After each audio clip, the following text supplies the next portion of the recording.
Hey guys, tonight we're stepping away from the chaos of modern life and into a world governed by bells, chants, and the rising sun. You are slipping into the coarse woolen habit of a Benedictine monk in the 12th century. Imagine the stillness, the quiet rhythm of a life dedicated to a single, unwavering purpose. The air you breathe is thick with the scent of beeswax, old parchment, and damp stone. Every single one of your days, from this moment until your last, will be almost identical, a perfect, predictable loop of prayer and work. It sounds peaceful, and it is, but it's a peace forged in iron discipline.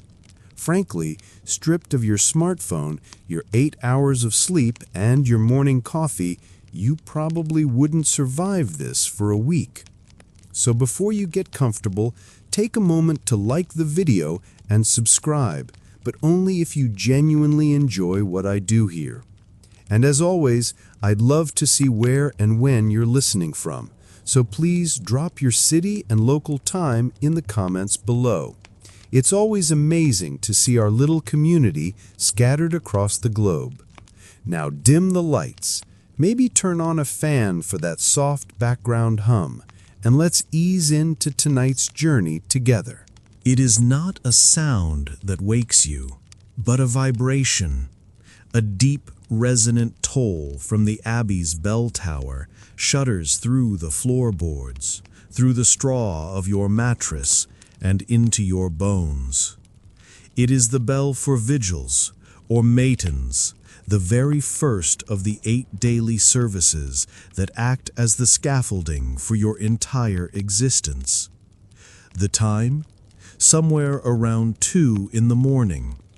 Out the high, arched window of the dormitory, the world is a swatch of absolute black, dusted with cold, unblinking stars.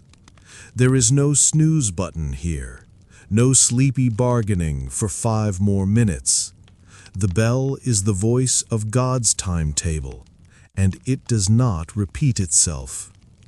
You swing your legs off the simple wooden bed frame, your bare feet meeting the shocking cold of the stone floor. A shiver snakes up your spine, a physical reminder of the penitential nature of this life. You are in the communal dormitory, a long, high-ceilinged room filled with dozens of other sleeping, or now waking forms. The only sounds are the rustle of straw mattresses and the soft scrape of woolen habits being pulled over heads in the disorienting dark. Privacy is a concept as foreign as electricity. Your space is your bed, your possessions, the clothes on your back, and perhaps a small wooden cross. This simple uniformity is the point. It erases the men you were in the world outside, recasting you all as equal brothers in service. Dressed in your dark, heavy tunic, with a simple leather belt or rope cinched at your waist, you join the silent procession shuffling out of the dormitory. Your footsteps and those of your brothers are soft, ghostly echoes in the vast silence of the cloister. The air is frigid, and you pull your cowl up, the rough wool scratching at your chin. A few lanterns, held by the sacristan monk responsible for ringing the bell and lighting the way, cast long dancing shadows that make the familiar stone columns look like ancient sleeping giants. You are guided by a discipline so ingrained it's become instinct. This is all laid out in the Rule of Saint Benedict, the foundational document for Western monasticism, written over 600 years before your time. It's the ultimate life hack manual for achieving holiness through structure, dictating not just when you pray, but how you eat, work, and even sleep.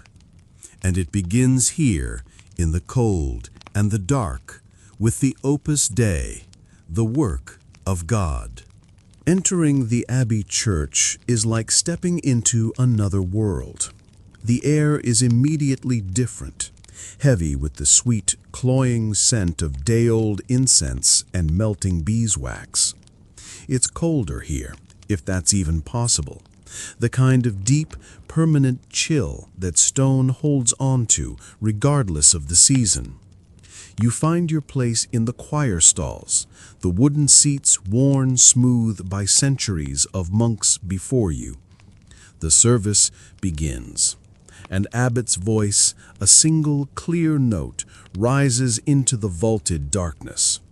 Then you and your brothers answer, a wave of Gregorian chant that fills the cavernous space. The words are in Latin, and while you know many of the psalms by heart, their specific meaning is less important than the act of recitation itself. It's a form of meditation, a vibrational offering. Your mind, still fuzzy with sleep, latches on to the sound, the rise and fall of the melody. This is not about expressive emotional worship. It's about consistency, discipline, and the collective voice. Some of you are undoubtedly still half asleep, your bodies present while your minds drift. It's a very human reality that sits awkwardly beside the divine ideal.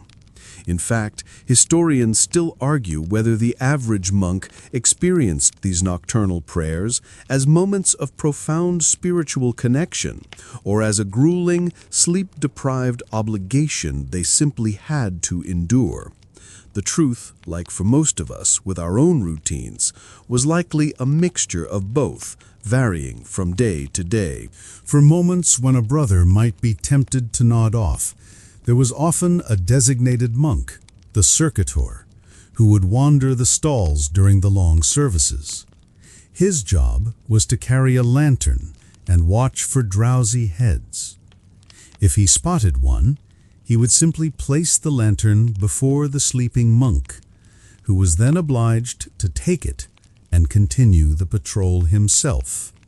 A gentle, silent, and frankly ingenious way of keeping everyone alert without interrupting the holy work.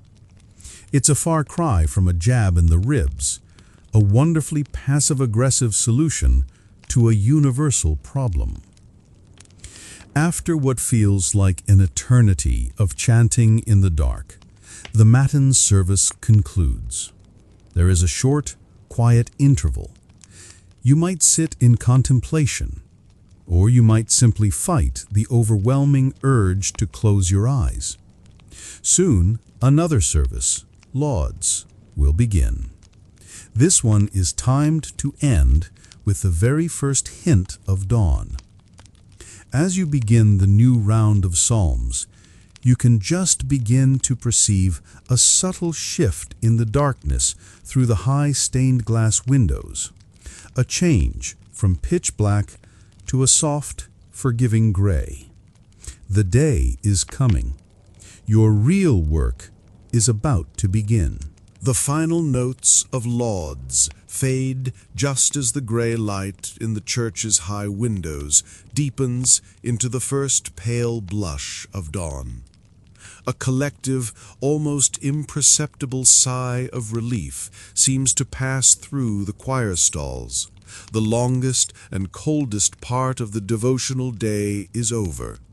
Now begins the second pillar of your existence, enshrined in the Benedictine motto, Ora et labora, prayer and work. One is not more important than the other. They are two sides of the same coin, each giving the other meaning. Your day now splits into one of two paths, and you follow your assigned current without question or complaint.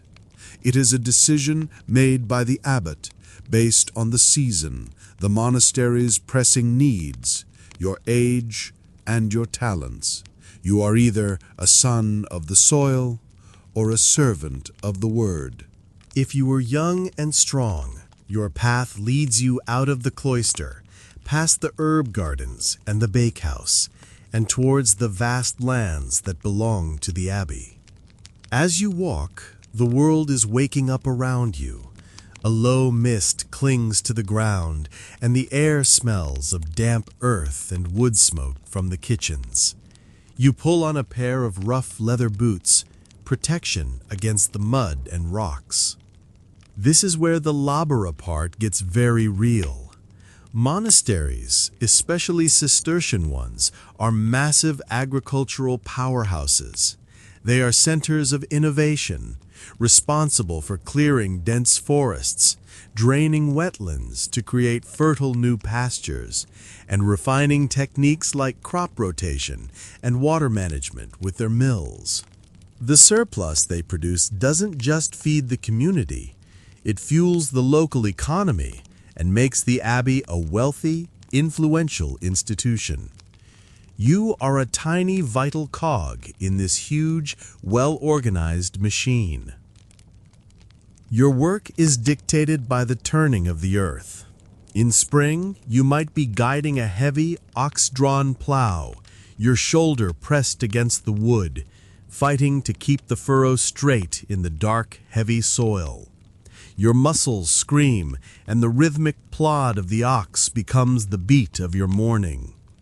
In summer, it's the back-breaking labor of the hay harvest, swinging a scythe in unison with your brothers, the sun beating down on your neck. In autumn, you gather the harvest, threshing grain or picking fruit in the orchards. It is grueling, repetitive, and often monotonous work, performed for hours in silence. But this, too, is a form of prayer. The physical exertion is meant to humble you, to tame the body's errant energies and focus the mind.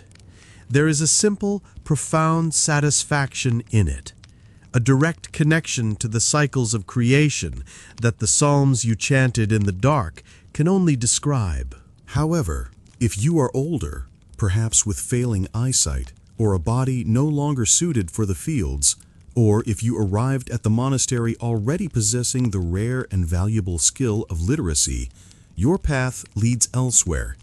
You head to the scriptorium. This is the monastery's mind, its memory bank, and its link to the future. Unlike the rest of the abbey, which is often dim and shadowy, the scriptorium is typically built to capture as much natural light as possible. As you enter, the rules are absolute. Silence. The only sounds are the gentle rustle of parchment, the dip and scratch of quills, and perhaps the distant, muffled lowing of a cow from the fields where your brothers are toiling. The air smells of ink, a curious earthy mix of oak galls, iron salts, and gum arabic, and the faint animal scent of vellum, which is treated animal skin, usually from a calf or sheep. Your workspace is a small, sloped wooden desk. Before you lies your task, an older book, its pages worn and fragile, and a fresh stack of prepared vellum. Your job for the next 6 hours is to copy the original, word for word, letter for letter, without error. It is a task that requires intense concentration and a steady hand. You are not an author, you are a conduit. You are preserving the sacred texts, Bibles, Psalters, the writings of the Church Fathers, but also classical works of science, philosophy, and history that would otherwise have been lost to time. It's an act of immense cultural and historical importance, but at the moment, it just feels like your eyes are burning and your back is locking into a permanent crouch position. It is here that we find some of the most charmingly human artifacts from this period. Scribes would famously vent their frustrations in the margins of their manuscripts. These little notes, or marginalia, are a historian's delight. They are the medieval equivalent of a sigh emoji, with comments like, "The ink is bad, the parchment poor, the light is dim," or the triumphant, "Thank God, it will soon be dark." My personal favorite is the simple declaration, "Oh, my hand." Regardless of whether your fingers are stained with dirt or ink, your day is not an unbroken stretch of work. The Abbey bell, the great regulator of your life, continues to toll, calling you from your duties for the little hours. At around 9 a.m., the bell rings for terce, the third hour, and you put down your tools or your quill and process back to the church for a short service of psalms and prayer. Then it's back to work until the bell rings again at midday for sext, the sixth hour. This constant interruption is by design. It prevents you from becoming so absorbed in your worldly task that you forget its ultimate purpose. It recenters your mind and reminds you that your labor, whether in the field or at the desk, is an offering. Historians still argue about how universally literate monks truly were. We have this romantic image of every monk being a scholar, but it's highly probable that many of the brothers working the fields could not read or write. They likely learned the Latin chants through rote memorization, their participation being more auditory than intellectual. This created an unspoken but clear hierarchy between the literate choir monks and the lay brothers who performed most of the manual labor. Now, as the bell for sext finishes its echoing call, a new feeling begins to surface. Hunger. The sun is at its highest point in the sky. Your stomach, empty since the small piece of bread you might have had after Lauds, rumbles in anticipation. The work, for now, is done. The bell has signaled not only the midday prayer, but also the approach of the main event in your gastronomic day, the one hot meal you will likely get to enjoy. You wash your hands, the farmers scrubbing away soil, the scribes rinsing away ink, and file towards the refectory. You enter the refectory, or dining hall, a long, high-ceilinged room that bears a functional resemblance to the church. Rows of long, narrow wooden tables are set with simple pottery bowls, wooden spoons, and perhaps a cup. Just like the dormitory, the arrangement is communal. You take your designated place among your brothers, a sea of dark habits in the quiet, echoing space. The abbot and other senior monks sit at a raised table at one end, overseeing the community. The air, which outside was filled with the scents of earth and labor, is now rich with the warm, savory smell of stewed vegetables, baking bread, and perhaps the faint, exciting aroma of fish, if it's a feast day. For a body that has been awake and working since 2 in the morning on minimal sustenance, the smell is almost intoxicating. But you do not eat, not yet. The most important rule of the refectory, a rule as rigid as the tolling bell, is silence. Before any food touches your lips, a blessing is said. The abbot's voice fills the hall, a stream of Latin giving thanks for the provisions. Then the meal begins, but the silence remains, deep and unbroken. There is no conversation, no clatter of boisterous camaraderie. The only sounds are the scrape of spoons against bowls, the shuffling of feet as server monks bring out the food, and one other singular noise, the voice of a reader. One monk is assigned the duty of lector. While everyone else eats, he stands at a lectern, often built into the side wall in a little alcove, and reads aloud. The text is never trivial. It will be from the scriptures, the lives of saints, or the writings of the church fathers, words chosen to provide spiritual nourishment alongside the physical. You eat with your mouth and you listen with your soul. This practice turns a simple meal into yet another act of communal worship and contemplation. It is an exercise in mindfulness, forcing you to focus on the sustenance you are receiving, both physical and intellectual, without the distraction of conversation. Historians still debate the effectiveness of this practice on the general monk population. While the ideal was pious contemplation, it's not hard to imagine many monks, exhausted from hours of labor, simply tuning out the monotonous Latin drone and focusing on the far more immediate and satisfying task of filling their bellies. The meal itself is, by our standards, incredibly plain.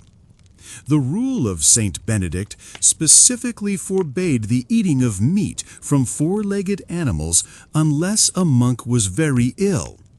This was seen as a luxury that inflamed the passions.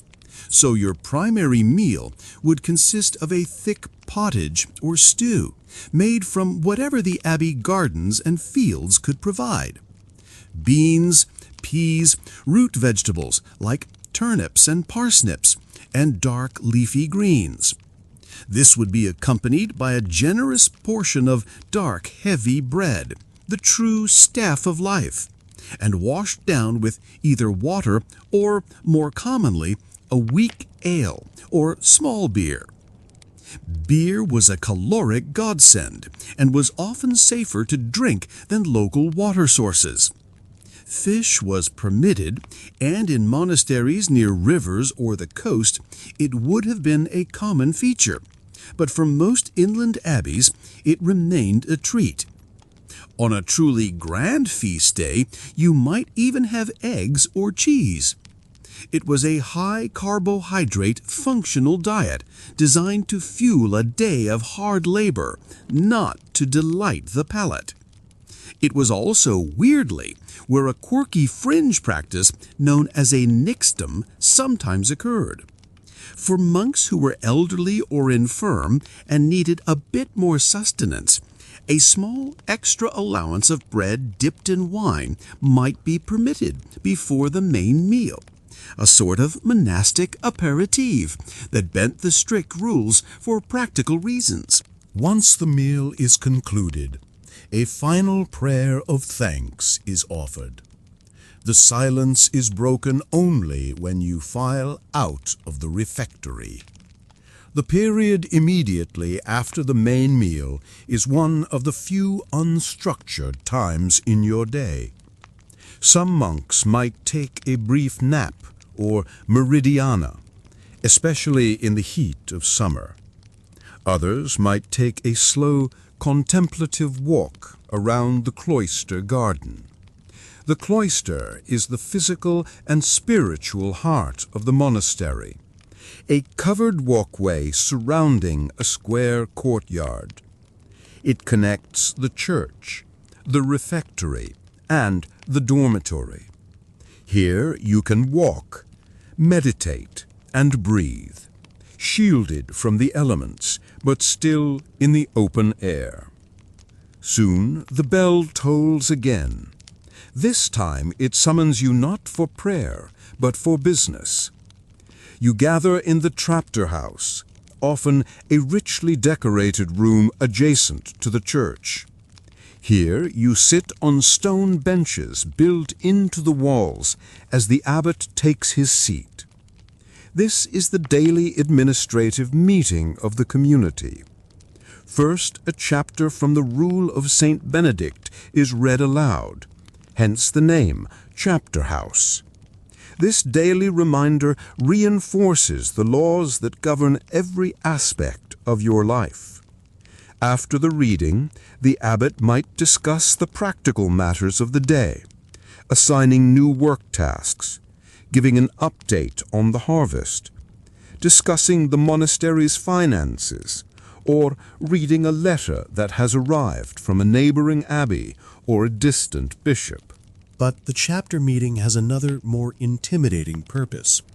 It is the forum for public confession and correction. If a brother has broken one of the rules, perhaps he spoke when he should have been silent, was neglectful in his work, or argued with another monk, he is expected to stand before the community, confess his fault, and accept his penance. The penance could range from a simple apology or fasting to, in more serious cases, a ritualized whipping. This was not about sadistic punishment, but about restorative justice and communal harmony. By confessing openly and accepting correction, the brother was humbled and reintegrated into the community. It was an institutional mechanism for preventing resentments from festering in the enforced silence of daily life. It was, in its own way, a group therapy session with very high stakes, ensuring that the peaceful, predictable routine of the monastery was maintained through accountability. Once the day's business and confessions are concluded, you file out once more. The sun is now beginning its slow descent in the western sky. Your work for the day is not yet over, but the light is starting to fail. Emerging from the stern atmosphere of the chapter house, you return to your work, but the nature of that work now shifts with the fading light. The afternoon session of labor is shorter, softer. If you are a field worker, the task may be lighter, weeding in the herb garden, feeding the chickens, or repairing a tool. The intense sun-up to sundown toil is reserved for the peak of the growing season. If you are a scribe, this is when your day becomes a race against time. The precious natural light slanting through the scriptorium windows is beginning to turn a warm golden color. You squint, leaning closer to the parchment, trying to get the last few lines copied before shadows obscure the fine details of the letters.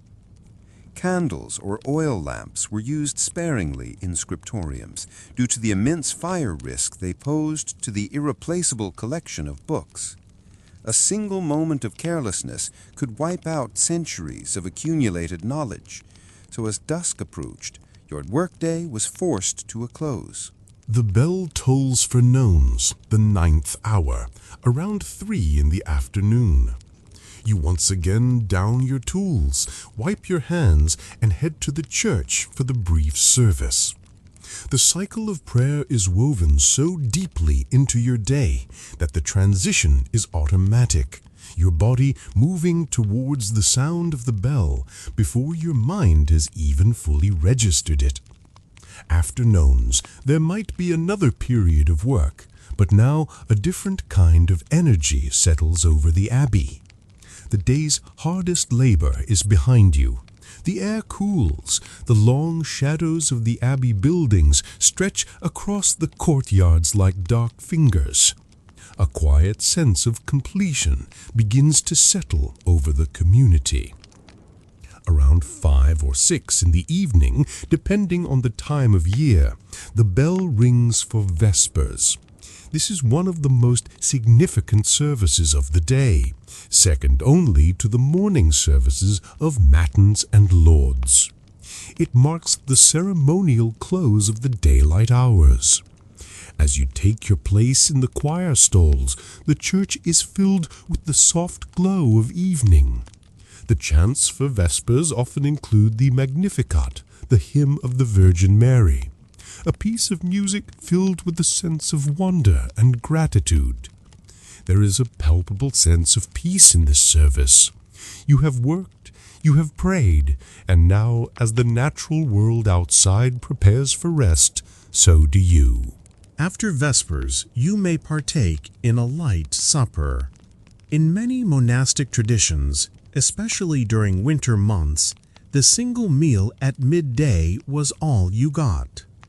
However, in other periods and places, a very small evening meal was allowed. This wouldn't be much, perhaps a piece of bread and a cup of ale or milk. The famous medieval dietary guide, the Tacunum Sanitatis, provides detailed illustrations of daily life, and it shows that while monks' diets were simple, they were carefully considered, balancing health with the need for asceticism. The goal was sustenance, not pleasure. Following this, there might be a period for quiet reading or study. The monks would gather, perhaps in the cloister if the weather was mild, or in a common room warmed by a fire, and read from the abbaty's library. This was not the intensive work of the scriptorium, but a time for personal edification and reflection. Then, just as darkness fully envelops the monastery, the final bell of the day tolls. It is for Compline, the last service.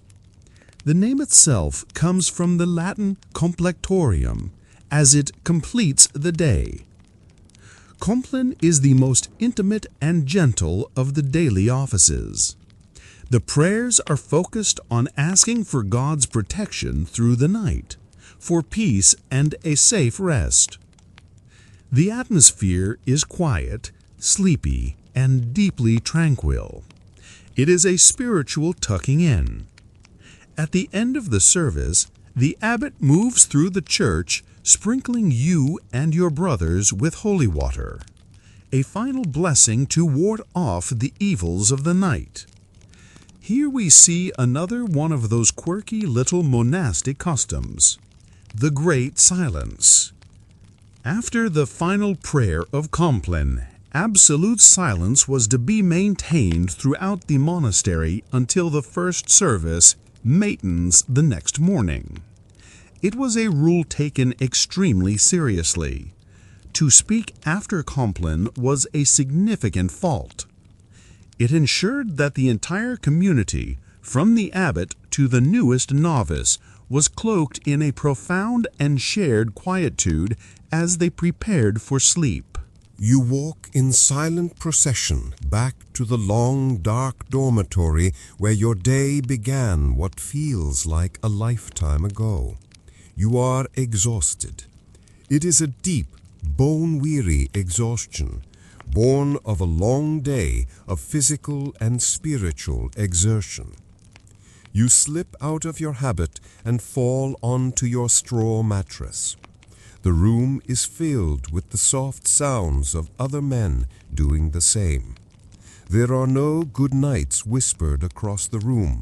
There is only the shared silence and the knowledge that every soul in this room has lived a day almost identical to your own. Sleep comes quickly, and for most it is a deep and dreamless slumber. Historians still argue whether this biphasic sleep pattern, a first sleep now and a second sleep after the 2 a.m. Martin service, was natural to pre-industrial societies or a specific hardship imposed by the monastic schedule. But for you, it is simply the rhythm of life.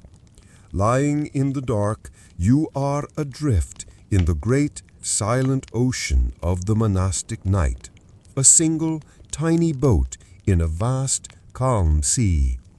You have no anxieties about what tomorrow will bring, for you know exactly what it will bring. The bell will toll. You will rise. You will pray. You will work. The intense, predictable, and strangely peaceful routine will begin all over again. And in that predictability, in that absolute certainty, there is a strange and powerful comfort. The world outside may be a place of chaos, war, and famine, but here, within these stone walls, you have found a sanctuary of order. The bell no longer wakes you. Instead, you rise with the insistent Florentine sun, a shard of gold prying open your heavy wooden shutters. The coarse, uniform wool of the monastic life is a distant dream, replaced by a world of overwhelming texture and treacherous choice. You have traded the peace of predictable poverty for the anxiety of prosperous commerce. Here, in 15th century Florence, you are a merchant, a man of some means. And the first, most dangerous decision you will make all day has nothing to do with business contracts or shipping routes. It has to do with your closet. You pad across the cool terracotta floor to a large, ornate wooden chest, a cassone, that holds your worldly attire. Lifting the heavy lid releases the faint, pleasant scent of dried lavender and expensive wool. Inside, an array of fabrics and colors seems to promise a world of self-expression. There's a doublet of deep blue wool, another of forest green, hose in various shades, and cloaks lined with what you hope looks like expensive fur. Your wife's garments lie next to yours, even more vibrant and complex. But as you reach for a fine tunic, a prickle of unease runs up your neck. Choosing an outfit in this city is like navigating a minefield of social codes and legal statutes.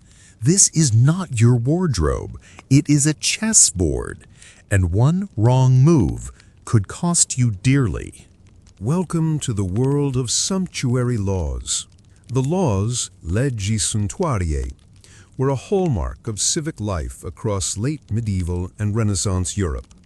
But Florence, a republic built on trade and banking, was particularly obsessed with them. In theory, these laws were meant to promote public morality, curb sinful extravagance, and prevent citizens from bankrupting themselves in the pursuit of fashion. In reality, they were a rigid and often desperate attempt to enforce social hierarchy in a world where new money was rapidly blurring the lines between the established patrician class and wealthy commoners like yourself. The old guard might have the titles, but you have the florins, and nothing terrified them more than the fact that you could afford to dress just like them. So you stand before your chest and you calculate. That handsome doublet with the silk-slashed sleeves? Silk is restricted. The number of slashes, the fabric peeking through, its color, all are legislated. You can have it, perhaps, but only if the silk is of a certain grade, and only if you aren't also wearing a velvet hat. You consider a cloak with a wide pleated collar. You pause, trying to remember the latest statute.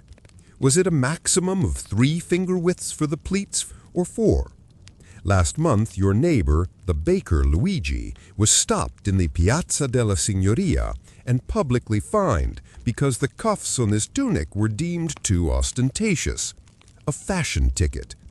It's a hilarious concept until you remember the fine was equal to a week of his profits, not to mention the humiliation of being chastised in front of his peers. This legislation reached levels of specificity that would make a modern city council blush. Forget broad strokes. These laws got personal. There were rules on the number of pearls a woman could sew onto a single garment. There were edicts on the acceptable length of a man's tunic. And here we find a truly quirky tidbit of Renaissance micromanagement. Regulations on buttons. In Florence, certain statutes dictated not just the material of your buttons, gold and silver were out for most people, but the sheer number of them you could display on a single piece of clothing. A row of silver-gilt buttons running the length of your sleeve wasn't just a style choice. It was a flagrant and illegal display of wealth, an act of sartorial rebellion. It was the 15th century equivalent of driving a gold-plated supercar through a school zone. So why does this obsessive need to legislate every last thread? Historians still argue whether the primary motivation behind these laws was genuinely moral, an attempt by a pious citizenry to ward off God's wrath, or if it was fundamentally economic and social. Was it about saving souls, or was it a form of protectionism for the local Florentine wool industry against expensive imported silks and velvets?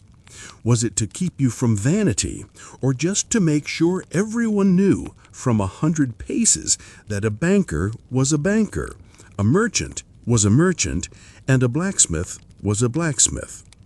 The answer is likely all of the above. These laws were a messy knot of piety, pride, and politics.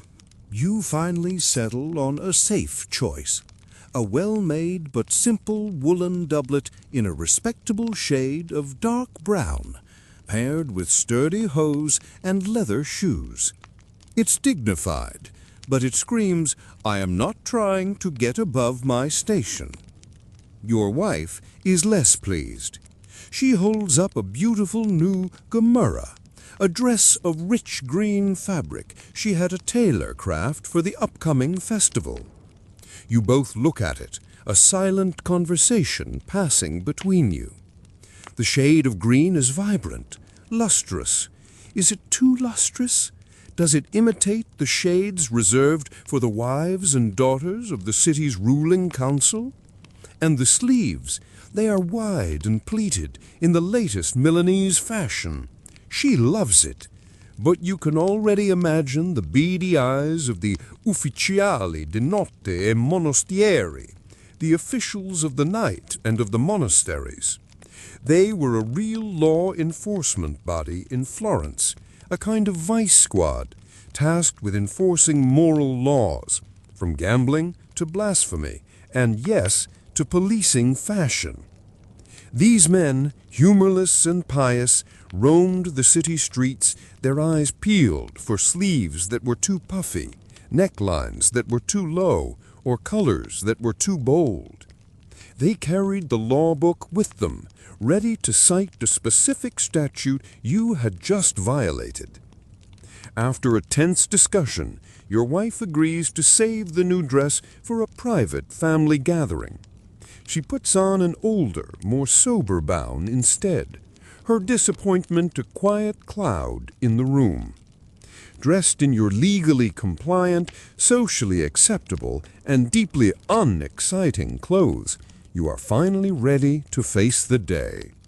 You open the door and prepare to step out into the riot of the Florentine street, a world where your status, your wealth, and your adherence to the law are written not in a document, but on your very back, and every citizen you pass is reading you like a book.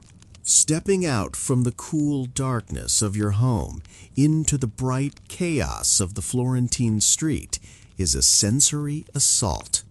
The air is a thick soup of smells.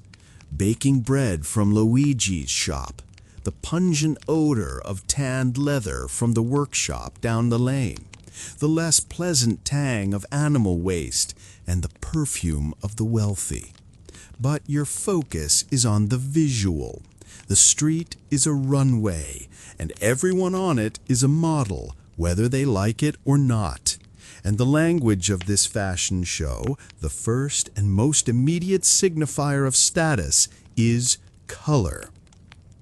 You see it instantly. A group of young men, likely apprentices or journeymen, are gathered by a fountain.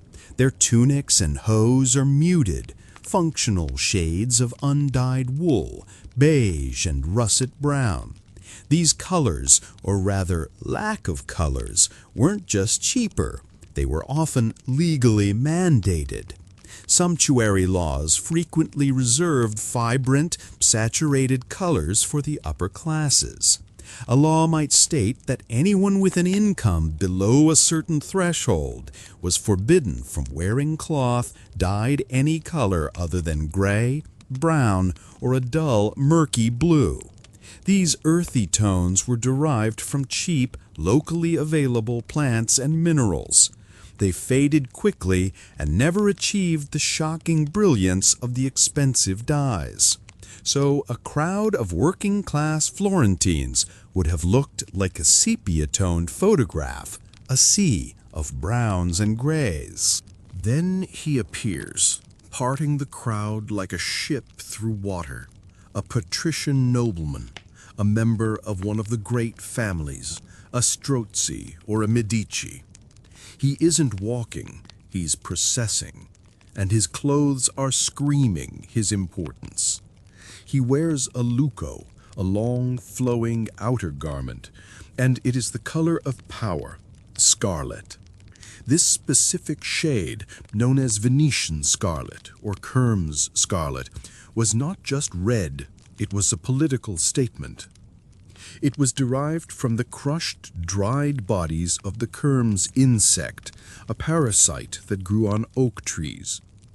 The process of harvesting these tiny insects and creating the dye was incredibly labor-intensive, making the pigment fantastically expensive, sometimes worth more than its weight in gold. To wear it was to wear your wealth, to drape your body and the cost of a small farm. It was reserved, often by law, for the highest ranks of society, magistrates, council members, and the established nobility. When you see that color, you know you are looking at someone who matters. You instinctively lower your eyes and give him a wide berth. His wife, walking a respectful step behind him, is an even more dazzling spectacle. Her gown is a deep, intoxicating violet. True purple, Tyrian purple, was the legendary color of Roman emperors, derived from a specific sea snail. It was so astronomically expensive by this point as to be almost mythical. But a rich violet, made from complex recipes involving lichens like orchil or by carefully overdying blue cloth with a splash of that precious Kermes red, was the next best thing. This color, too, was aggressively policed. A merchant's wife, like your own, might be permitted a dress of a certain fabric, but that shade of purple, absolutely not. To do so would be an act of social insurrection. Her sleeves might be puffed and lined with shimmering silk brocade, each detail a carefully calculated display of status just on the right side of the law. You can almost feel the presence of the ufficiali di notte running a mental checklist as they pass by. It created a visual grammar that every citizen, from duke to dock worker, could read fluently. A flash of saffron yellow, another expensive dye imported from the East, might mark a wealthy banker. A specific shade of brilliant azure blue, dyed with costly indigo from India, or the even pricier woad pigment after multiple dips, denoted a person of significant standing. You see a woman across the piazza whose gamura is a stunning clear pink. It looks beautiful, but it's also a signal. She's likely young and unmarried. Social convention, often more powerful than law, dictated that bright, hopeful colors like pinks, sky blues, and light greens were for the young and single, while married women, matrons of households, were expected to shift into a more sober palette of crimson, dark blue, and eventually, after widowhood, the mandatory black of mourning. Your wife, in her respectable dark gown, is playing her part correctly. Amidst this pageant of controlled color, you spot a strange and slightly jarring exception. A doctor. Doctors had a legally designated and recognizable uniform, much like they do today, with a white coat. In Florence and many other cities, they often wore a long gown of dark gray, or sometimes a very specific shade of deep red, trimmed with squirrel fur. This wasn't about vanity, but about professional identification, a signal of their unique and vital role in the city. Then there are the groups who were marked by color for more sinister reasons. Prostitutes, for example, were often legally required to wear specific articles of clothing to distinguish them, such as a yellow scarf or bells on their shoes. In some cities, Jewish people were mandated to wear a badge, often yellow, on their outer garments. Color wasn't just about hierarchy, it was also a tool of social control and segregation. Historians are still debating the psychological impact of living in such a visually stratified world. Did it truly keep people in their place by constantly reinforcing their social standing? Or did it breed a deep, simmering resentment that fueled social unrest? Seeing your neighbor, whose family has been rich for centuries, swan past in a color you could easily afford but are forbidden to wear, must have been a bitter pill to swallow for the gente nuova, the new people like yourself, who were the engine of the city's prosperity. You earned your florins through wit and risk, yet you were forced into a costume of second-class citizenship. As you continue on to the market, the colors of the city swirling around you, you find yourself noticing the subtle tells. The way a man's hose is a slightly richer shade of blue. The quality of the black dye in a widow's veil.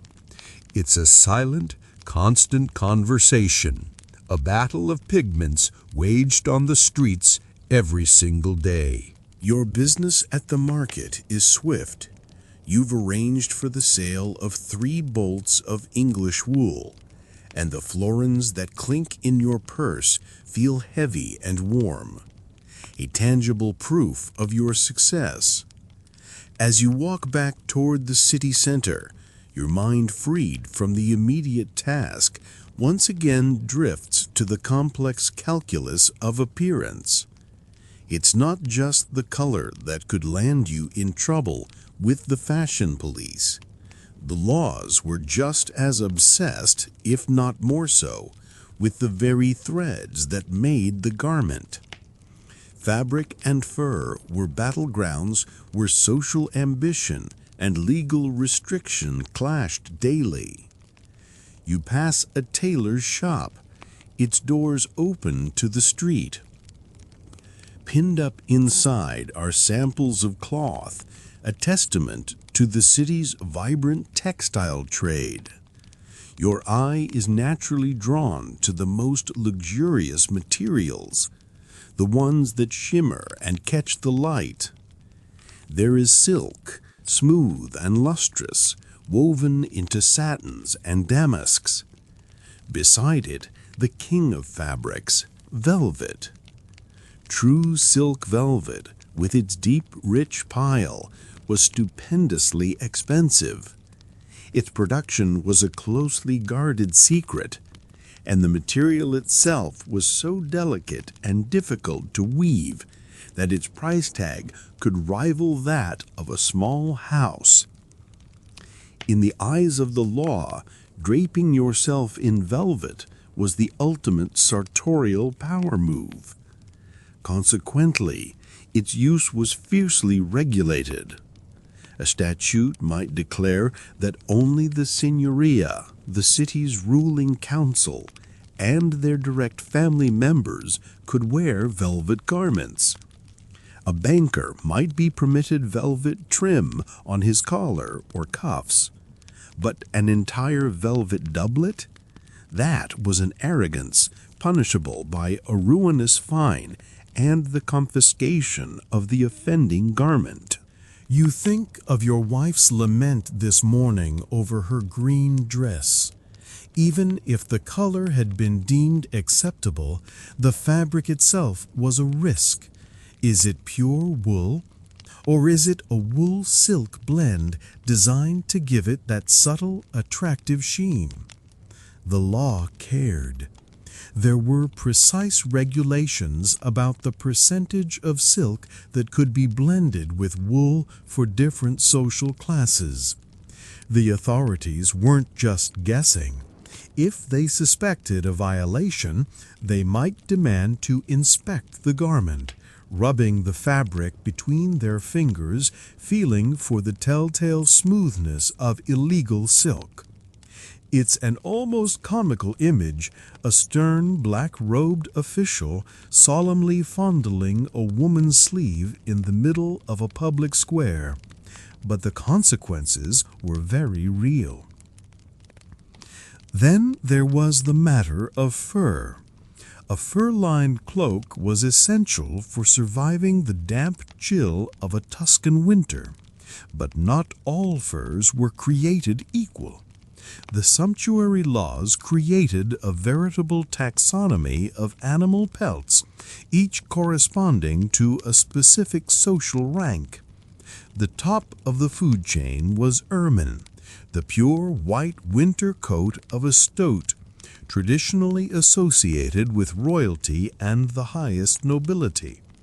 Just below it was sable, a dark, exquisitely soft fur imported at great expense from the wilds of Russia. These were the furs of dukes and cardinals. As a well-to-do merchant, your legal limit might be something like marten or fox fur. The middle classes could trim their clothes with squirrel fur, which was plentiful and prized for its soft gray and white pattern. And for the vast majority of the populace, if they could afford fur at all, it was the rougher, more functional pelts of rabbit, cat, or even wolf. So, when you see a man strolling past, the collar of his cloak lined with a dark, lustrous fur, you have to play a little game of name that pelt. Is it sable? If so, he's either a visiting dignitary or a man with a dangerous level of confidence. Is it dyed marten, cunningly treated to look like sable? A clever and risky deception.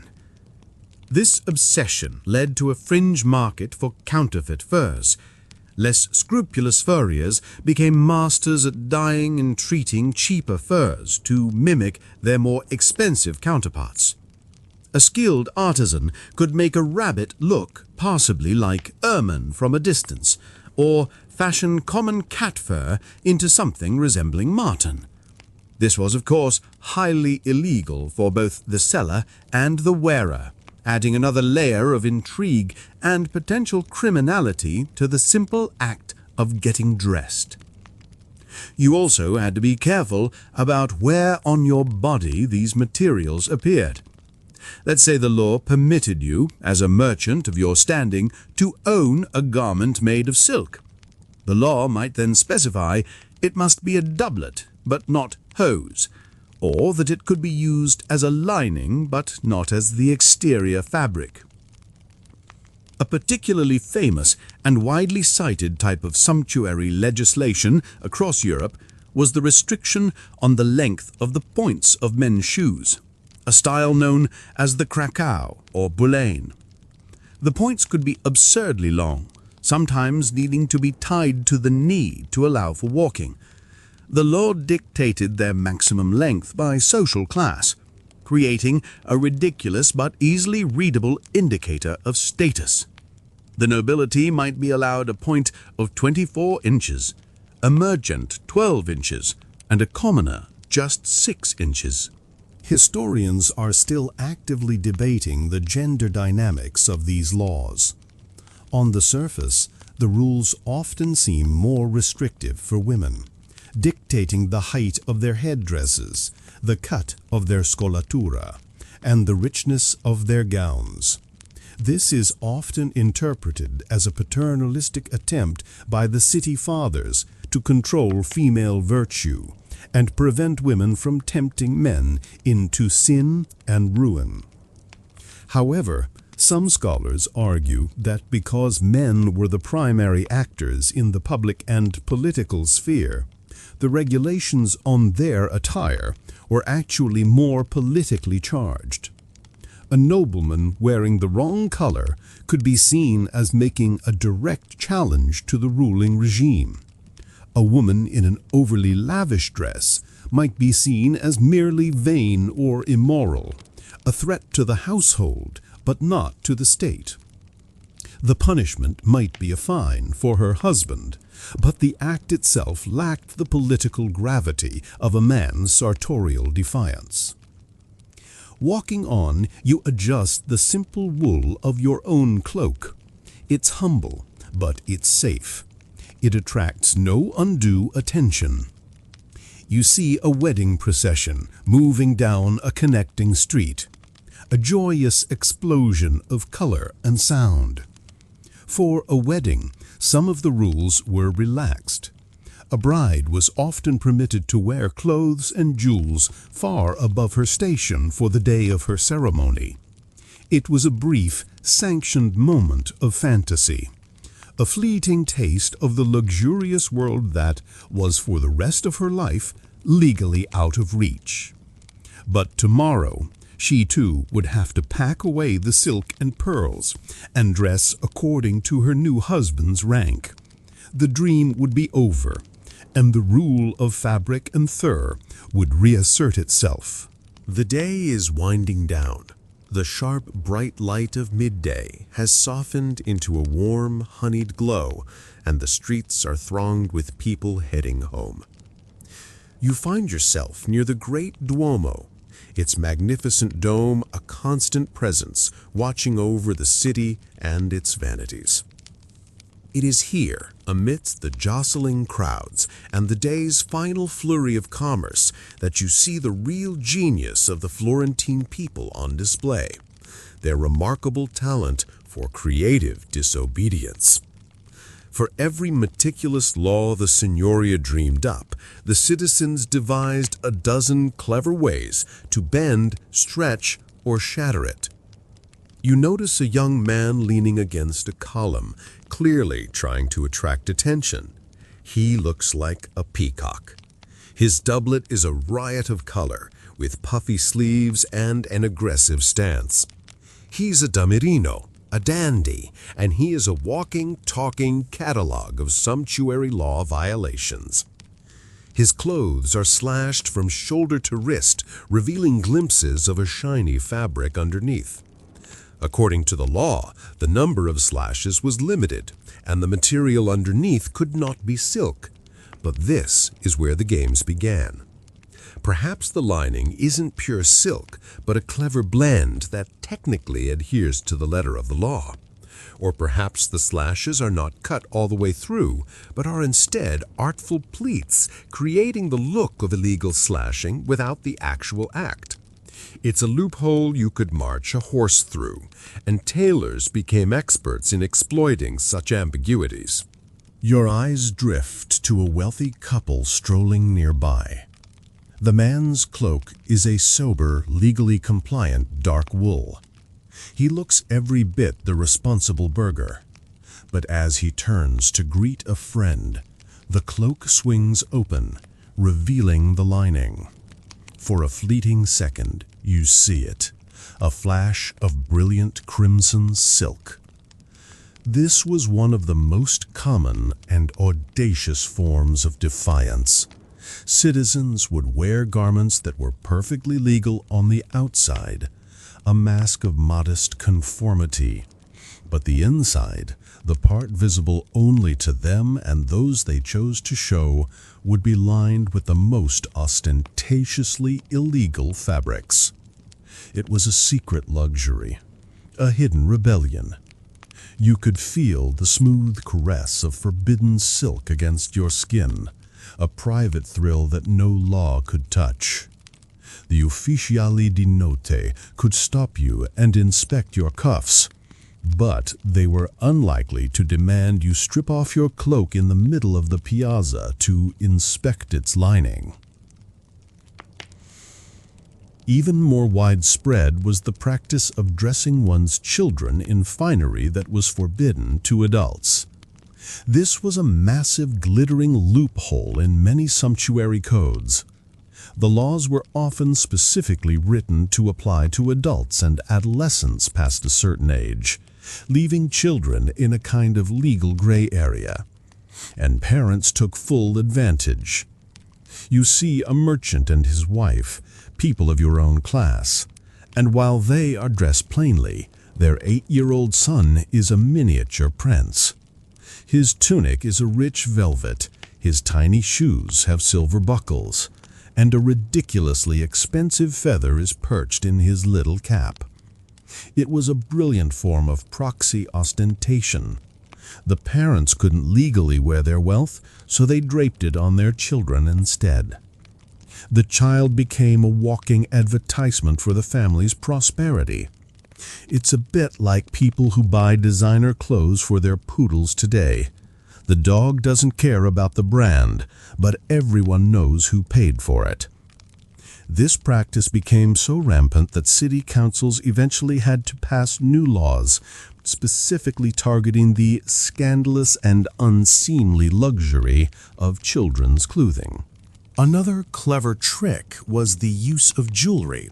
If a law forbade wearing more than 2 rings, a woman might wear a necklace from which dangled another half-dozen rings, technically not worn on the finger. A truly bizarre fringe practice involved funeral rites. Sumptuary laws often detailed the exact type of cloth that could be used for a funeral shroud or to drape a coffin, again, based on the deceased's social standing. To get around this, families would commission a magnificent and illegal velvet or silk brocade funeral pall, use it for the public procession to the church, and then just before the burial, swap it for the legally required plain cloth. They got to make their public statement of wealth and grief, flouting the law in spirit while adhering to it at the final moment. Historians still debate the efficacy of these laws. Given the constant need to revise and strengthen them and the endless stream of creative workarounds, it seems clear that they were, in many ways, a spectacular failure. You cannot legislate taste, and you certainly cannot suppress human nature's desire for status and self-expression. The moment one loophole was closed, another was discovered. You see it even in the smallest details. A woman's dress may be made of legal wool, but the thread used for the embroidery on her cuffs might be silk-wrapped gold. A man's hat may be of a sober felt, but the small badge pinned to it might be a masterfully carved piece of semi-precious stone. It was a constant cat-and-mouse game. The desire to display one's success, to feel the pleasure of beautiful things against the skin, was a force far more powerful than any dusty law book. As you finally reach your own quiet street, the sun has all but set. You are tired of the city's constant performance. You open your own front door, close it on the noise and the judgment of the street, and feel a wave of relief. In the privacy of your own home, you are no longer a merchant of a certain rank, wearing a costume of legislated mediocrity. You are simply a man. Your wife is already there, and you see that she has changed back into her new green dress. In the soft candlelight, the fabric glows, and the wide sleeves seem graceful rather than defiant. She smiles, and you know that here, within these 4 walls, away from the prying eyes of the law, is the only place one can truly be free. Tomorrow, the performance will begin again, but for tonight, the wardrobe is closed. The sun doesn't so much rise as it ignites the humid air around you. The world of silent monasteries and regulated Florentine streets has dissolved, replaced by a symphony of unfamiliar sounds. You are standing on a beach of fine black volcanic sand on a tiny island your maps would label Tidor or perhaps Ternate, a place so small it is barely a pinprick in the vast blue expanse of the Pacific.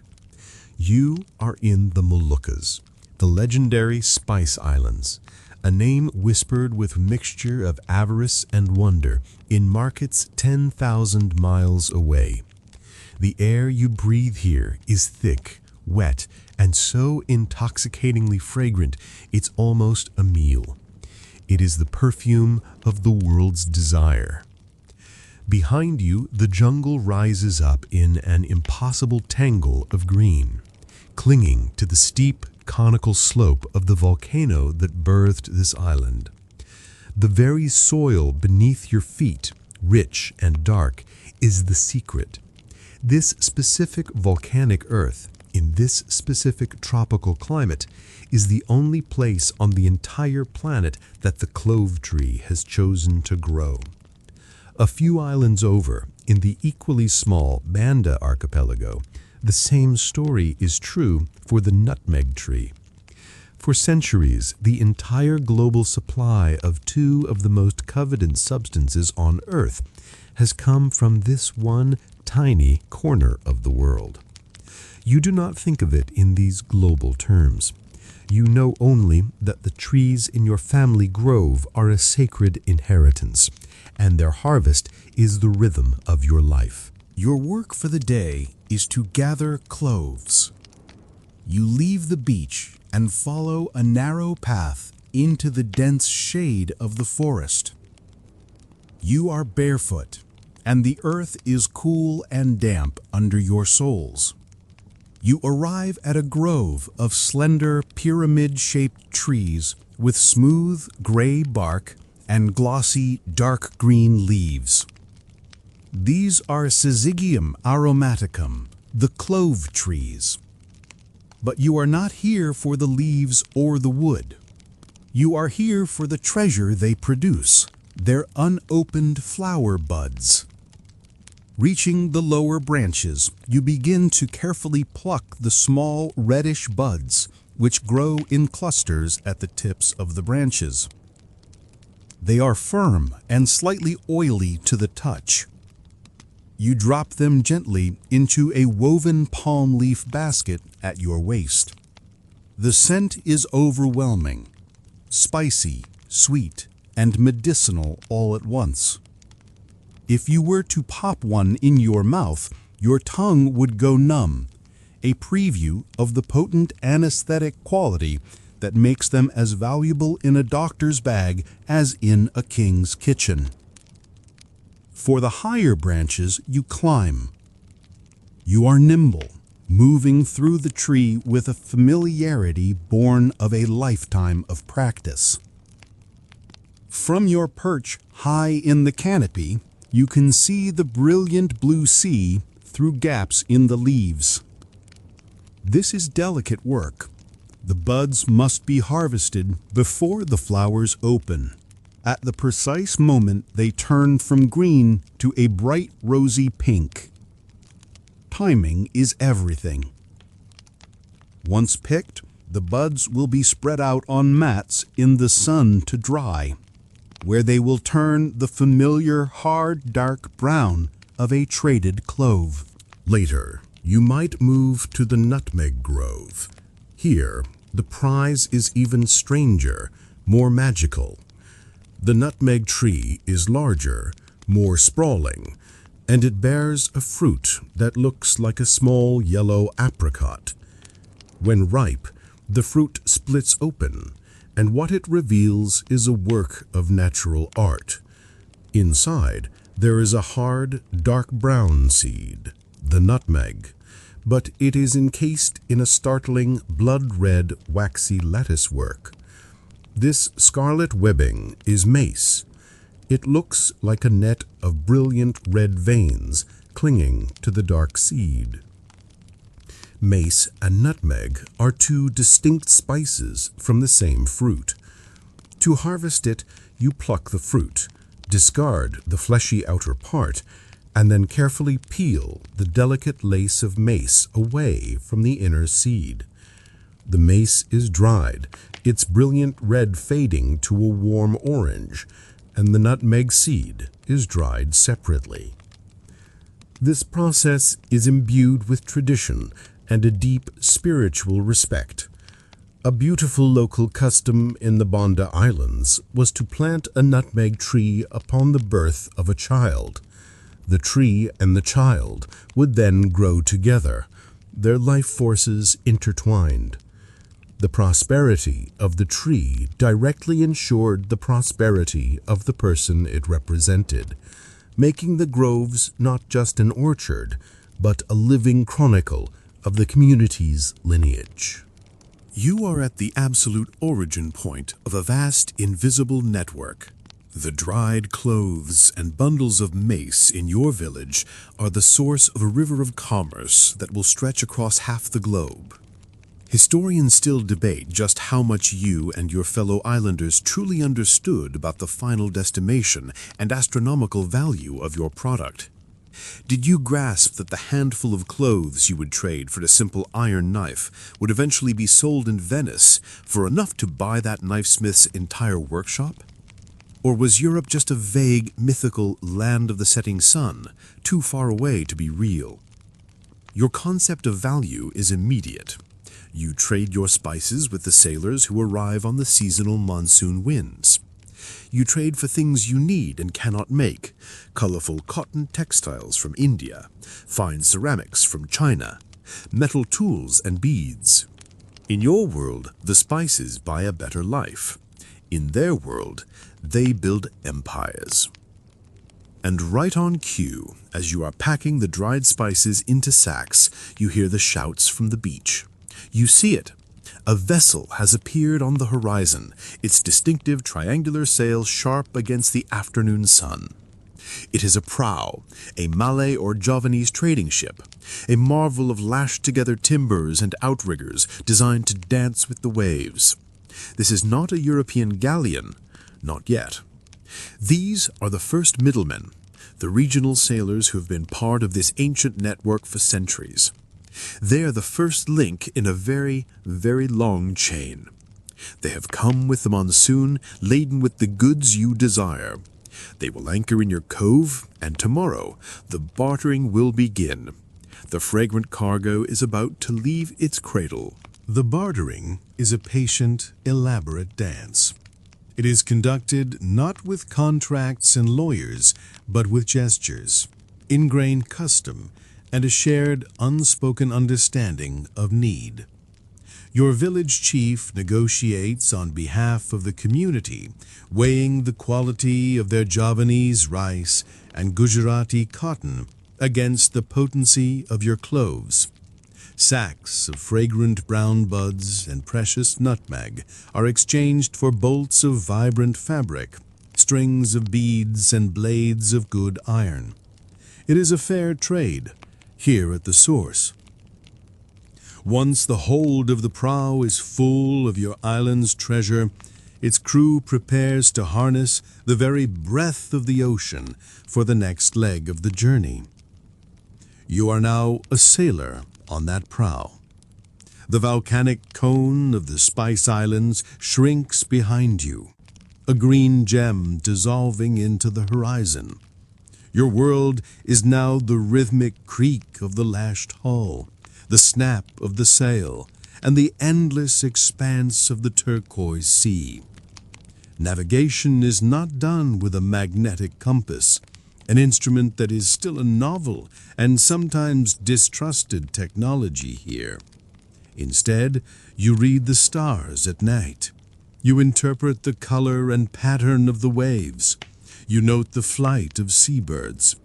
And most importantly, you have surrendered yourself to the immense, predictable power of the monsoon winds. The entire maritime trade network of the Indian Ocean was built on the monsoon cycle. From around April to September, the winds reliably blow from the southwest, pushing ships from Africa and Arabia towards India and Southeast Asia. Then, from October to March, the pattern reverses, and the winds blow from the northeast, providing a free, powerful ride back home. This natural phenomenon was the great engine of trade, creating a seasonal pulse of arrival and departure in every port. To sail against the monsoon was impossible. Your journey is not a straight line on a map, but a curving arc dictated by this immense invisible force. Your ship, a relatively small but incredibly seaworthy outrigger canoe, is perfectly adapted to these waters, able to navigate the shallow, reef-strewn channels between islands where larger ships would founder. Your destination is the superstar of Southeast Asian ports, the nexus point of the entire Asian maritime world, the city-state of Malacca. Located on the strategic strait that bears its name, Malacca was the ultimate melting pot, the 15th century equivalent of New York, London, and Tokyo rolled into one. As you finally guide your prow into its crowded harbor after weeks at sea, the sight is overwhelming. The harbor is a forest of masts from ships of every conceivable design. There are massive, solid Chinese junks with their distinctive batten sails, returning from voyages to Africa. There are the familiar sails of other prows from every corner of the archipelago. And there, sleek and purposeful, are the dhows of the Arab and Persian merchants, their lateen sails a sure sign that your cloves and nutmeg are about to go global. The city itself is a babel of languages. You hear Javanese, Malay, Tamil, Persian, Arabic, and even the guttural sounds of Chinese merchants haggling in the marketplace. The air is thick with the scent of your own cargo, mingling with 100 other exotic goods. Sandalwood from Timor, pepper from Sumatra, camphor from Borneo, and ginger from China. The wealth is staggering. The city's warehouses, or godowns, are piled high with porcelain, silk, Indian textiles, gold, tin, and rice. This is where your spices change hands again. You don't deal directly with the turbaned merchants from the west. The transaction is handled by a Shahbandar, one of the harbor masters who were incredibly powerful figures in these port cities. Each foreign trading community had its own Shahbandar, who acted as a fixer, a port official, and a cultural broker.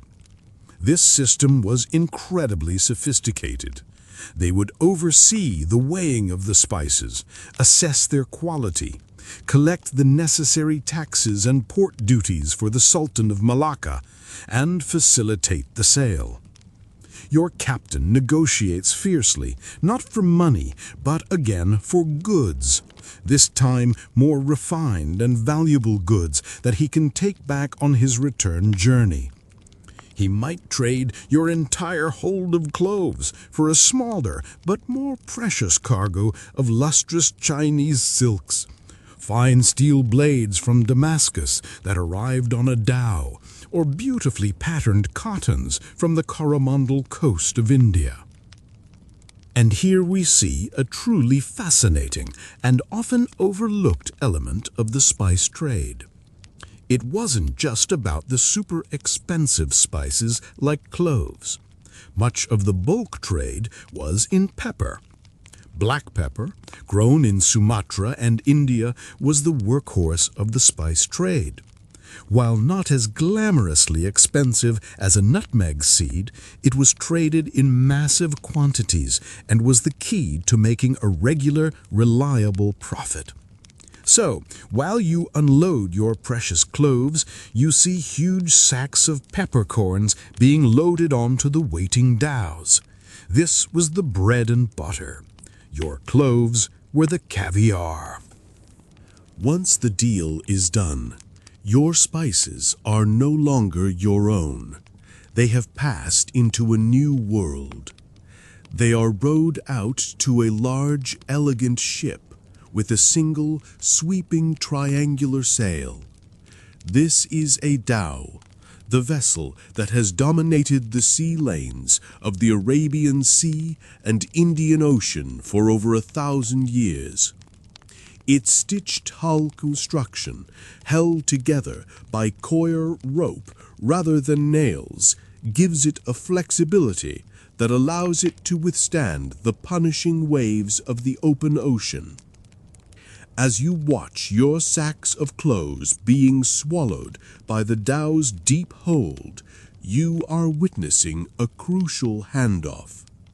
The spices have now left the network of the islands and are entering the ancient, westward-flowing trade routes that connect Asia to the Middle East and eventually to the covetous kingdoms of Europe. Historians still debate the degree of coercion versus free trade in a port like Malacca. Was it a harmonious hub of global commerce, as it's often portrayed, or was the system underpinned by the implied threat of the Sultan's navy and the sheer economic power of the larger merchant groups? The reality for a small-time sailor like you is that you operate at the mercy of forces far greater than yourself. You have taken your profit, and now you must wait for the winds to turn, to blow you back east to the islands that the rest of the world dreamed of but could not find. Your journey is over, but the journey of the spices is just beginning its next great act. The Tao, its fold now rich with the scent of your cloves, your neighbor's nutmeg, and tons of Sumatran pepper, unfurls its great lateen sail. You are now a Persian or Arab mariner, a nakhoda, and the sea is your second home. As Malacca fades behind you, you are guided by the same forces as the island sailors, the stars, the currents, the monsoon winds. But your knowledge is codified and ancient. You navigate using a camel, a simple but ingenious tool for measuring the latitude of stars, and your head is filled with knowledge from centuries of pilots' manuals and rhyming nautical charts called Rahmani. The Tao is more than a ship. It is a floating microcosm of the Islamic trading world. On board, men from Hormuz, Aden, Basra, and Gujarat work together, their common language the sea, and their common goal the markets of the West. The voyage across the Bay of Bengal is long and often perilous. The threat of storms is constant, and piracy is a deadly reality. Fast-moving pirate ships could appear with shocking speed, and a rich spice vessel was the ultimate prize. Your ship is armed, and the crew is ready to fight. But the best defense is the Tao's remarkable speed and the nakhoda's knowledge of the sea's hidden pathways. Your first major stop is Calicut on the Malabar coast of southern India. Calicut is another vibrant, cosmopolitan port, ruled by a Hindu king known as the Zamarin. But its commercial life is dominated by a powerful community of Arab Muslim merchants. Here, another crucial stage of sorting and consolidation occurs. Your cloves and nutmeg from the Moluccas are now officially entering the stream of India's own native spices.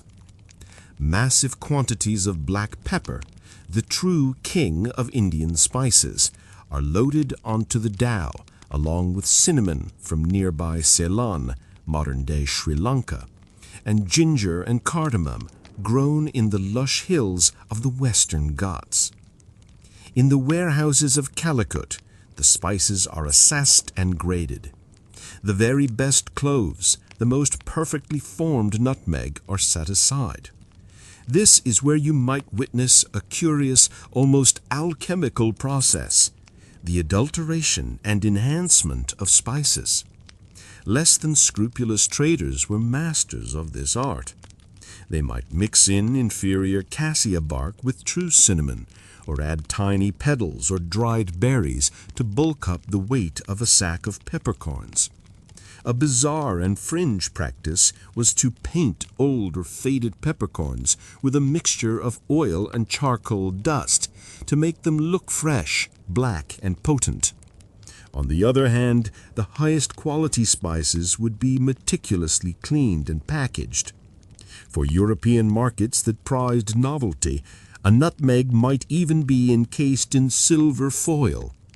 The spices were being repackaged and rebranded, their value climbing with every transaction.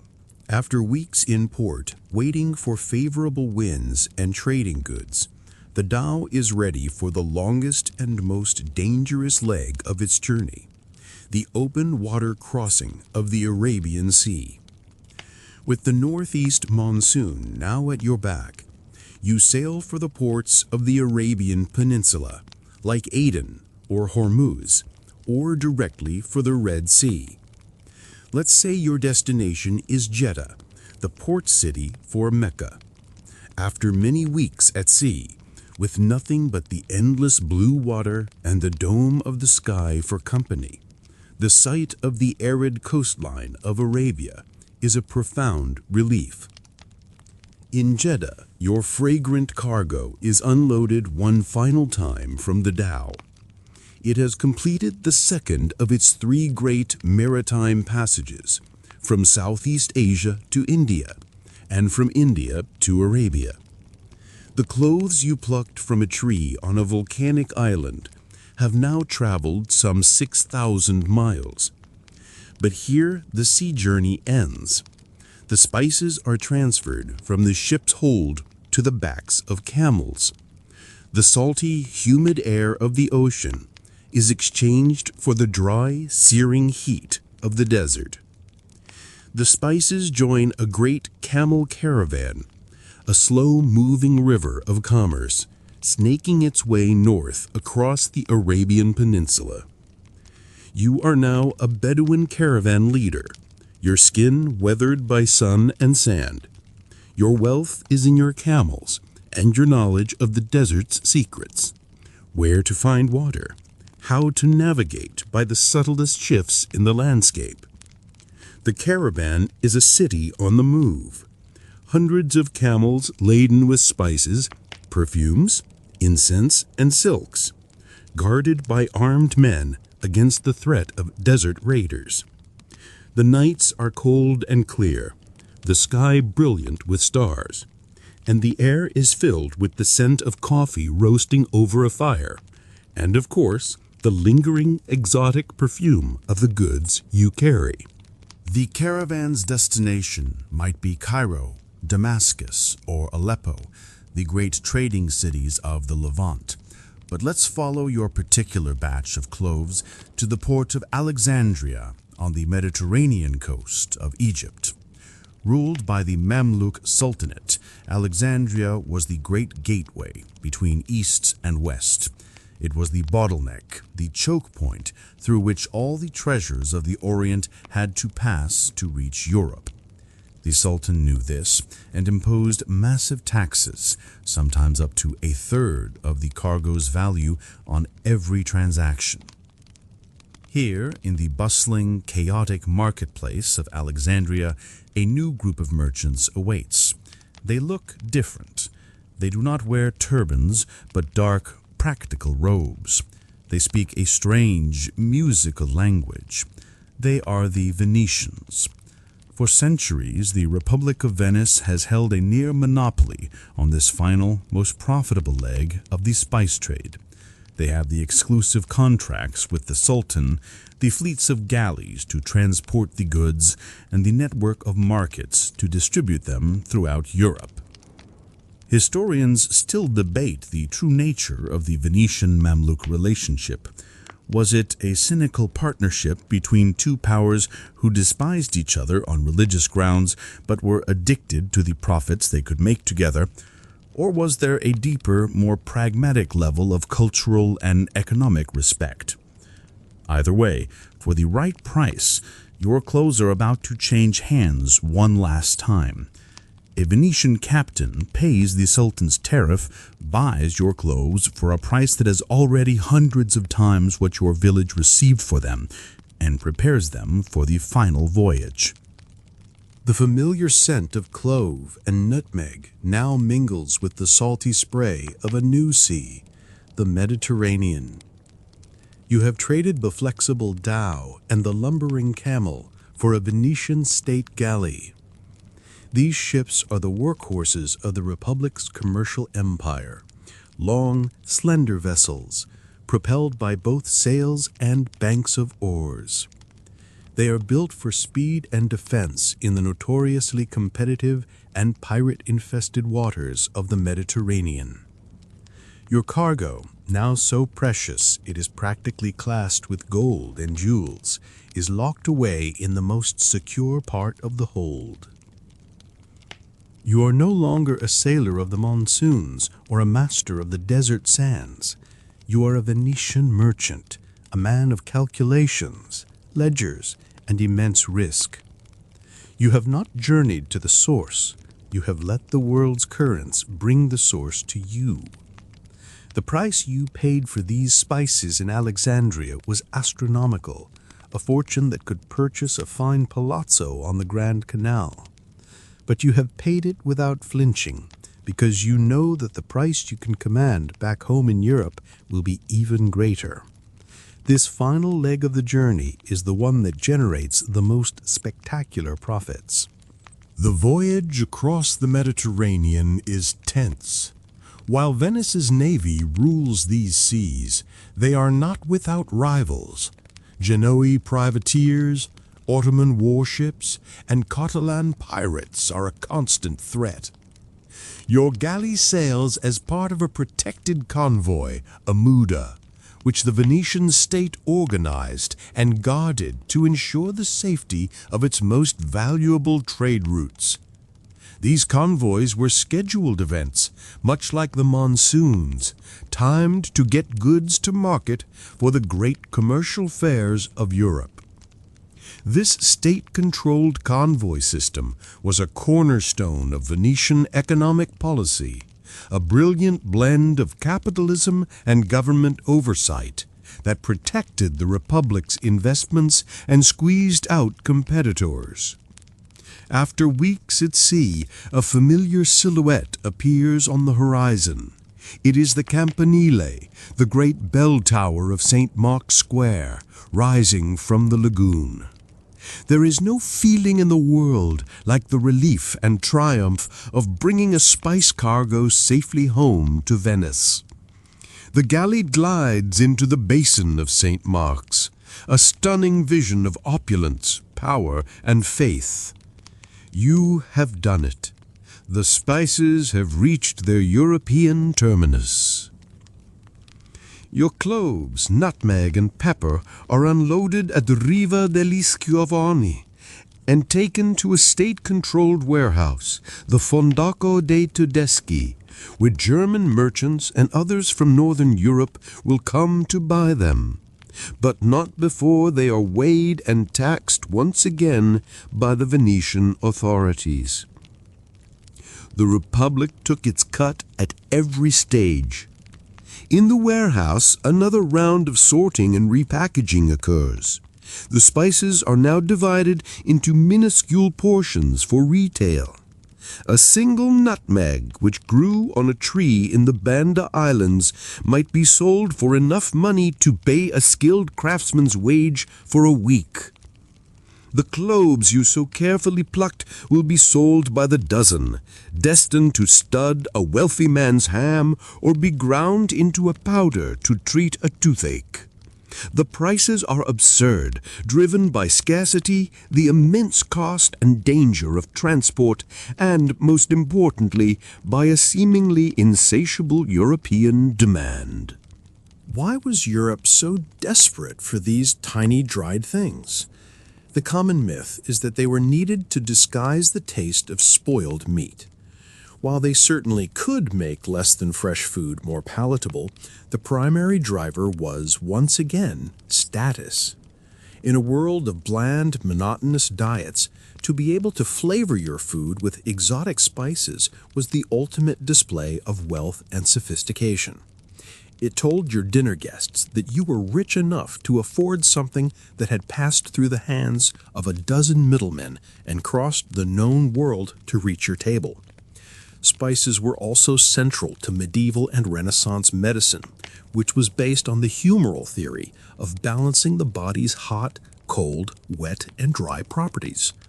Cloves were considered hot and dry, used to treat chills and digestive problems. Spices were not just flavorings, they were potent drugs. And so you witness the final, almost comical dispersal. A merchant from Nuremberg buys a small sack of your pepper. He will transport it by wagon over the treacherous Brenner Pass in the Alps, taking it to the markets of Germany. A financier from Bruges will buy a few pounds of mace, which will end up in the kitchens of a Burgundian duke. A single clove might find its way to England, purchased by an apothecary, to make a pomander, a small ball of aromatic substances carried to ward off the plague and bad smells. It's a quirky footnote of history that one of the motivations for the great European voyages of discovery that would eventually shatter this Venetian monopoly, the voyages of Columbus and de Gaulle, was to find a sea route to the Indies, precisely to cut out the Venetian and Mamluk middlemen you so successfully navigated. The entire age of exploration was, in many ways, a quest to find a cheaper clove. Historians still debate the full economic impact of this trade on Europe. Did the immense drain of gold and silver eastward to pay for spices stimulate or stunt European economies? It certainly concentrated unimaginable wealth in the hands of the Venetian and later the Genoese and Portuguese. It funded the glorious art and architecture of the Renaissance. It also fueled endless wars and rivalries. Standing in a Venetian apothecary's shop, you see a wealthy woman purchase a single perfect nutmeg. The shopkeeper carefully weighs it on a delicate brass scale and places it in a small twist of paper. She pays with a silver coin. You think back, a reverse journey in your mind's eye. You see the galley crossing the Mediterranean, the camel caravan in the desert sun, the dhow on the Indian Ocean, the little prow navigating the islands, all the way back to that single glossy-leafed tree on a remote volcanic island. That entire, immense, globe-spanning network of risk, labor, and profit, all culminating in this tiny fragrant seed changing hands in a quiet shop. The journey is complete. The spice is home.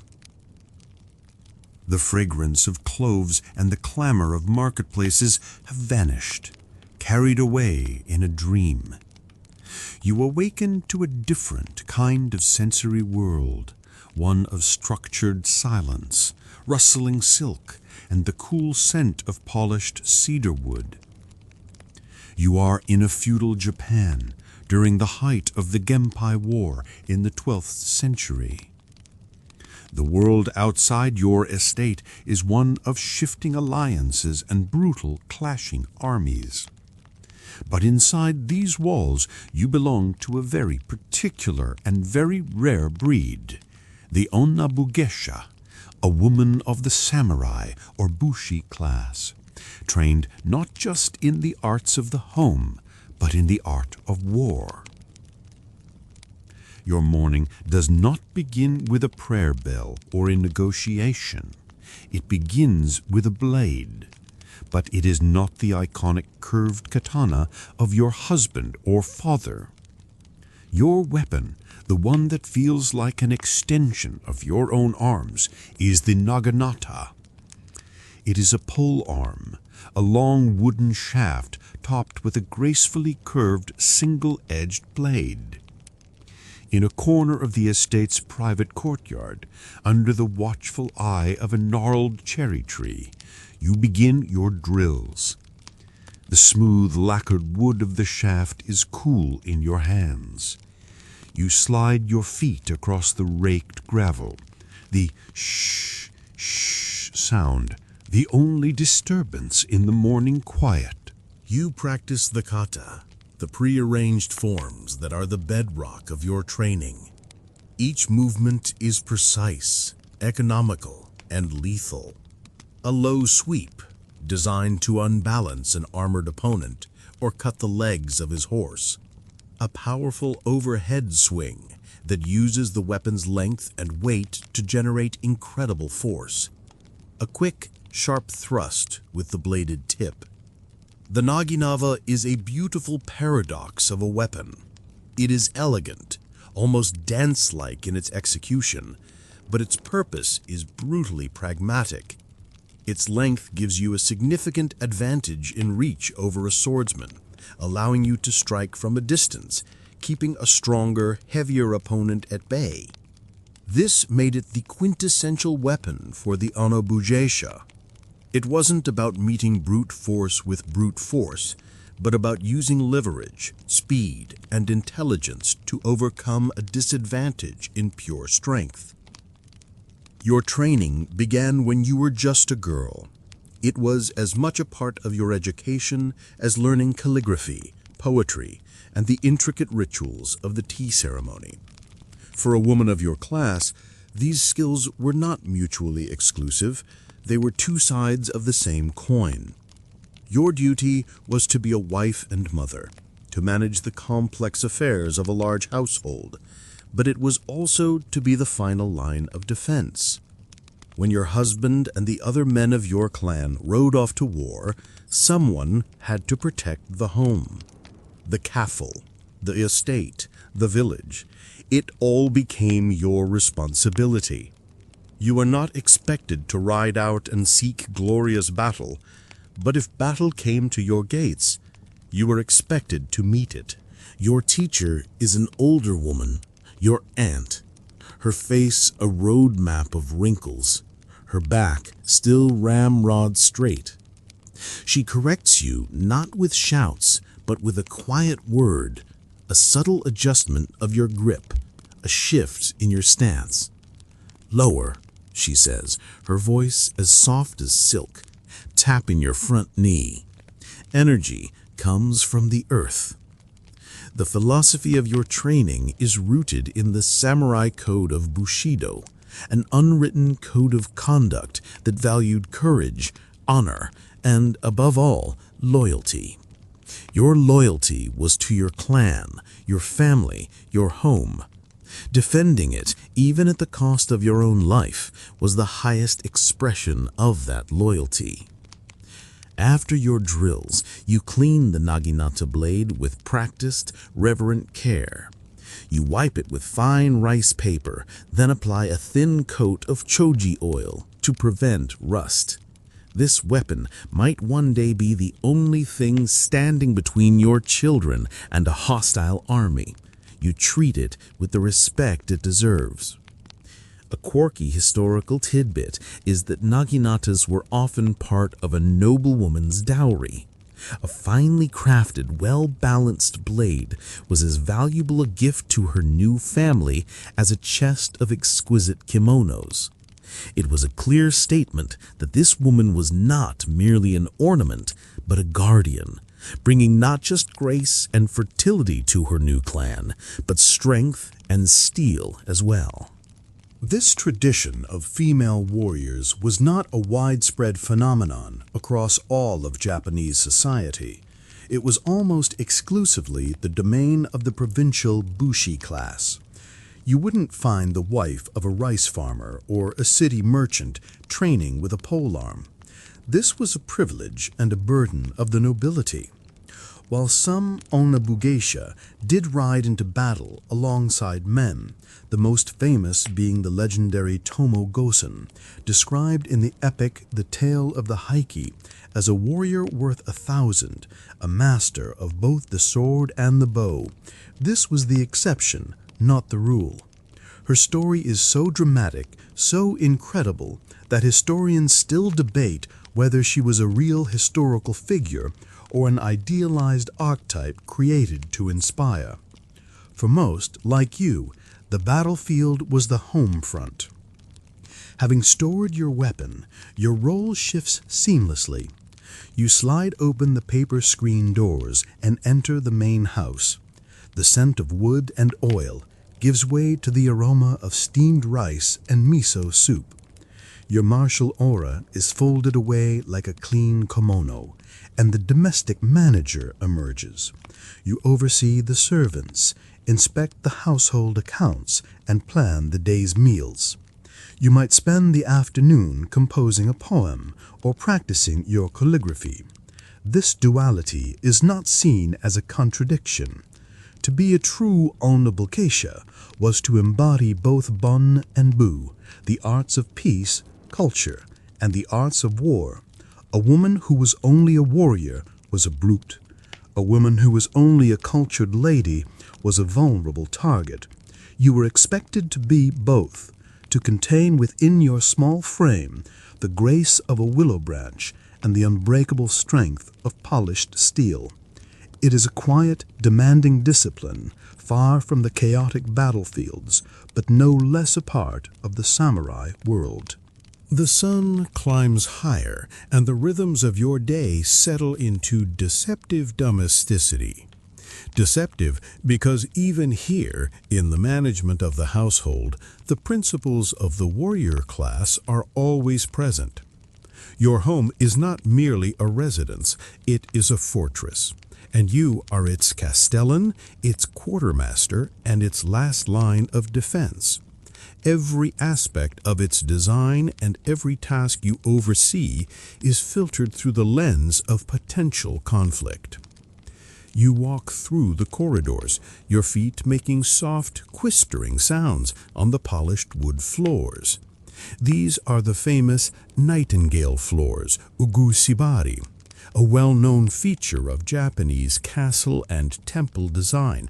The floorboards are constructed in a special way, with metal clamps and nails that rub against each other when weight is applied, creating a chirping sound like a bird. This is not for aesthetics. It is a brilliant, low-tech security system designed to make it impossible for an assassin or a scout to move through the house undetected. The sound is a gentle alarm, a constant reminder that danger could be silent and close. Your daily path is a patrol route, your ears tuned to the familiar song of the floorboards. Your first major task is to inspect the household stores. In a sprawling estate, this is a significant undertaking, far more complex than a quick glance in a pantry.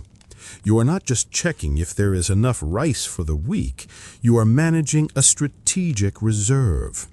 In Nikura, the thick-walled, fireproof storehouses that stand separate from the main residence, you take inventory of hundreds of bales of rice, casks of preserved vegetables, barrels of miso paste, and large jars of salt. In times of peace, this feeds your family, retainers, and servants. But in times of siege, this is your lifeblood. You must know to the day how long your household could withstand being cut off from the outside world. Your calculations are as critical as any general's on a battlefield. This domestic duty and martial preparedness extends everywhere. The seemingly decorative rock garden in the courtyard, the largest stones are placed to provide cover from incoming arrows. The elegant placement of trees and shrubs, they are positioned to break up sight lines and create defensive choke points where a small number of defenders could hold off a larger force. You are a master of this defensive architecture. You know every blind spot, every hidden passage, every weak point in the outer wall. In the afternoon, you gather the other women of the household in one of the larger rooms. Your children are here, as well as the wives of your husband's retainers and their daughters. The lesson today is not about warfare, but it is adjacent to it. You are teaching them how to properly dress a wound, how to set a simple fracture, and how to mix herbal remedies for fever and infection.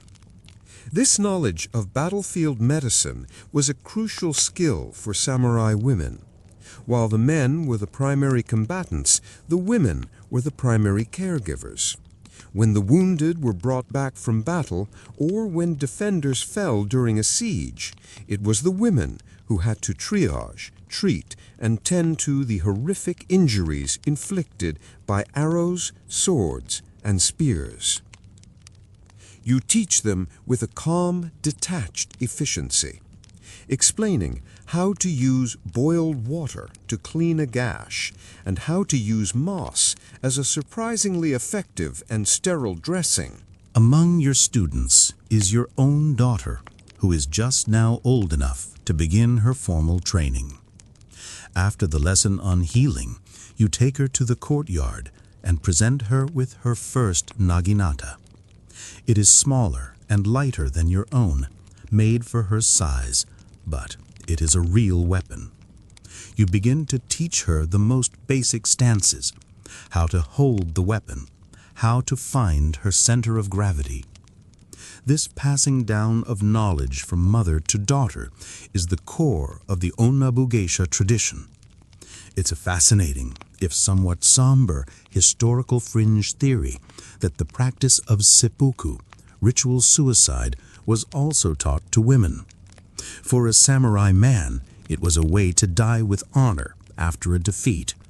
For a woman, the practice, known as jigai, was a last resort to avoid capture, dishonor, and the brutal treatment she could expect at the hands of the victorious enemy.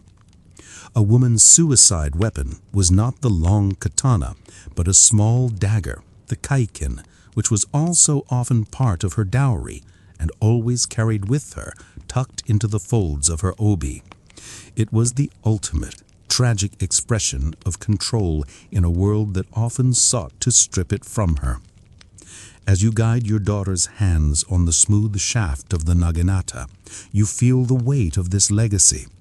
You are teaching her grace and lethality in the same breath. You are preparing her for a life that will demand she be both caretaker and killer, poet and sentry. Historians still debate the true prevalence of the Onabugeisha.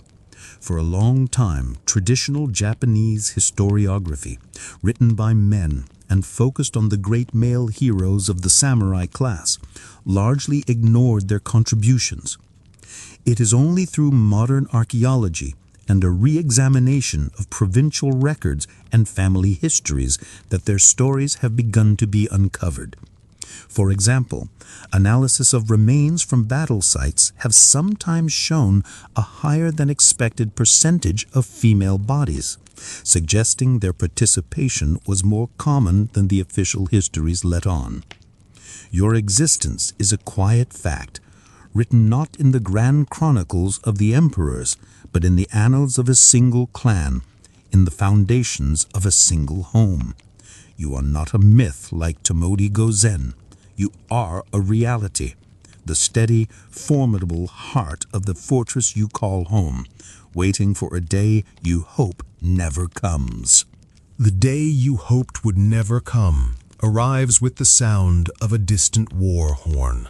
It's a mournful, hungry sound that cuts through the morning mist and signals the end of peace. A scout, breathless and blooded, has brought the news. Your husband's clan has suffered a defeat in a major battle, and the victorious enemy army is now sweeping through the province, mopping up resistance.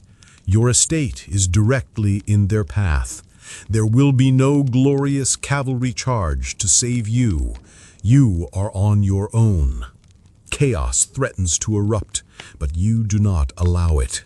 Your years of training, of instilling quiet discipline, now pay their dividend. There is no panic in your voice, only calm, steel-edged authority. You issue a string of rapid-fire commands. The great wooden gates are barred. The servants begin hauling provisions from the storehouses into the main residence. The few able-bodied men remaining, mostly old retainers and young boys, are positioned on the outer walls with bows. Your home has transformed from a residence into a besieged castle. The chirping of the nightingale floors no longer sounds gentle. It is now a series of frantic alarms as people rush to their posts. You take a moment to secure your children, leading them to the most protected room deep within the house, placing them under the care of the oldest and most trusted maids. You look into your daughter's wide eyes and you see fear, but also the beginning of the resolve you have so carefully nurtured. You hand her her small cake and dagger. "For your honor," you say, the words heavy and stark. She nods, understanding the terrible finality of the gift. It is a grim, heartbreaking moment, but there is no time for tears. Your place is not here, coddling and comforting. Your place is at the barricades. You move to your own chambers, where your simple training kimono is shed. In its place, you don light armor, a chest protector, armored sleeves, and greaves. It is far less cumbersome than the full armor of a male samurai, designed for agility rather than withstanding a direct cavalry charge. Over it, you tie your robes, tucking them into your trousers or hakama to allow for freedom of movement. Lastly, you retrieve your naginata from its stand. Its lacquered wood feels solid and reassuring in your hands. You and the other women of the household, your sisters-in-law, your senior retainers' wives, all similarly armed and armored, gather in the main courtyard. You are no longer individuals, you are a defensive unit. The first attack comes at the main gate. From the watchtower you see them, dozens of enemy foot soldiers, or ashigaru, moving forward with crude wooden shields, carrying a massive log to use as a battering ram. The men on the walls loose arrows, but there are too many attackers. Your role is not on the high walls, but at the gate itself. This is where the naginata truly shines. As the enemy soldiers swarm towards any potential breach, the weapon's length is your greatest asset. The gate groans under the relentless assault of the battering ram. Splinters fly. With a final sickening crack, the main bar splinters, and the heavy doors burst inward. This is the moment. The enemy soldiers, yelling and wild-eyed, pour into the entryway. You and your small squadron of women are waiting for them. You stand shoulder to shoulder, a wall of focused fury, your naginata held at the ready.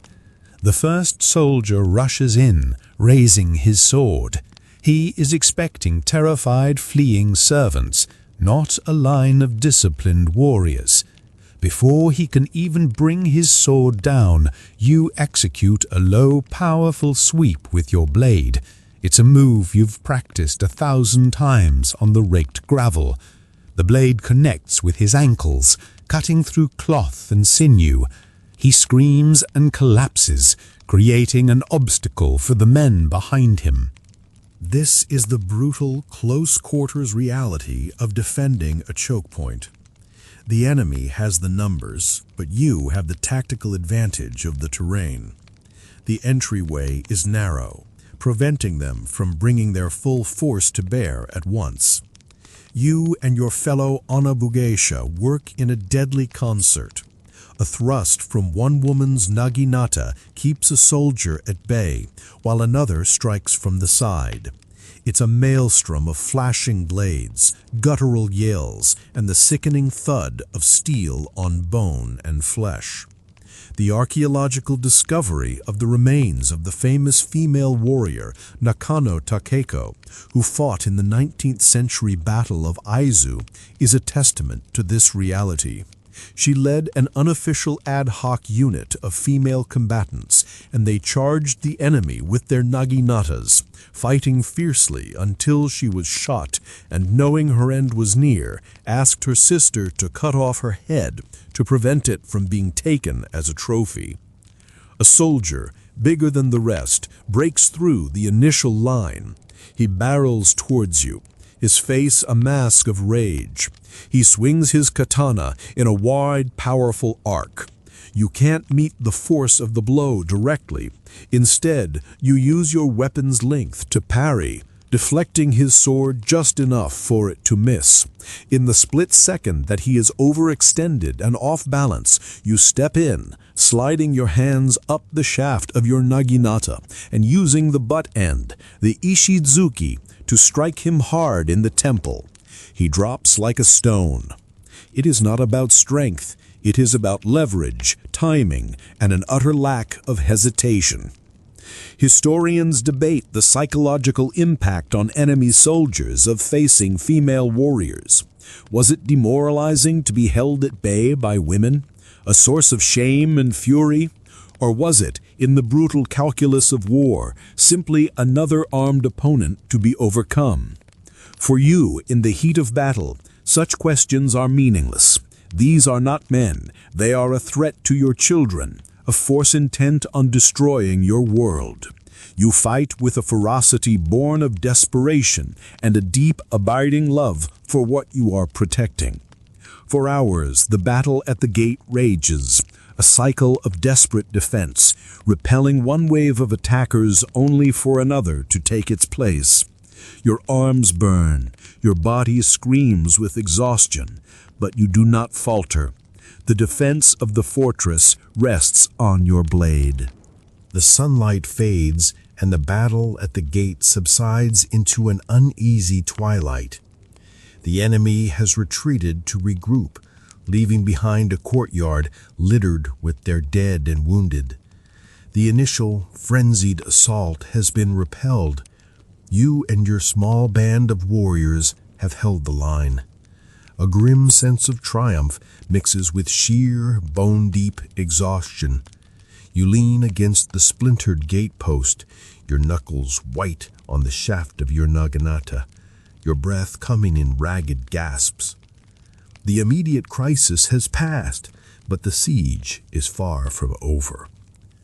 You move through the darkened fortress, your steps heavy. The night is filled with the groans of the wounded from both sides.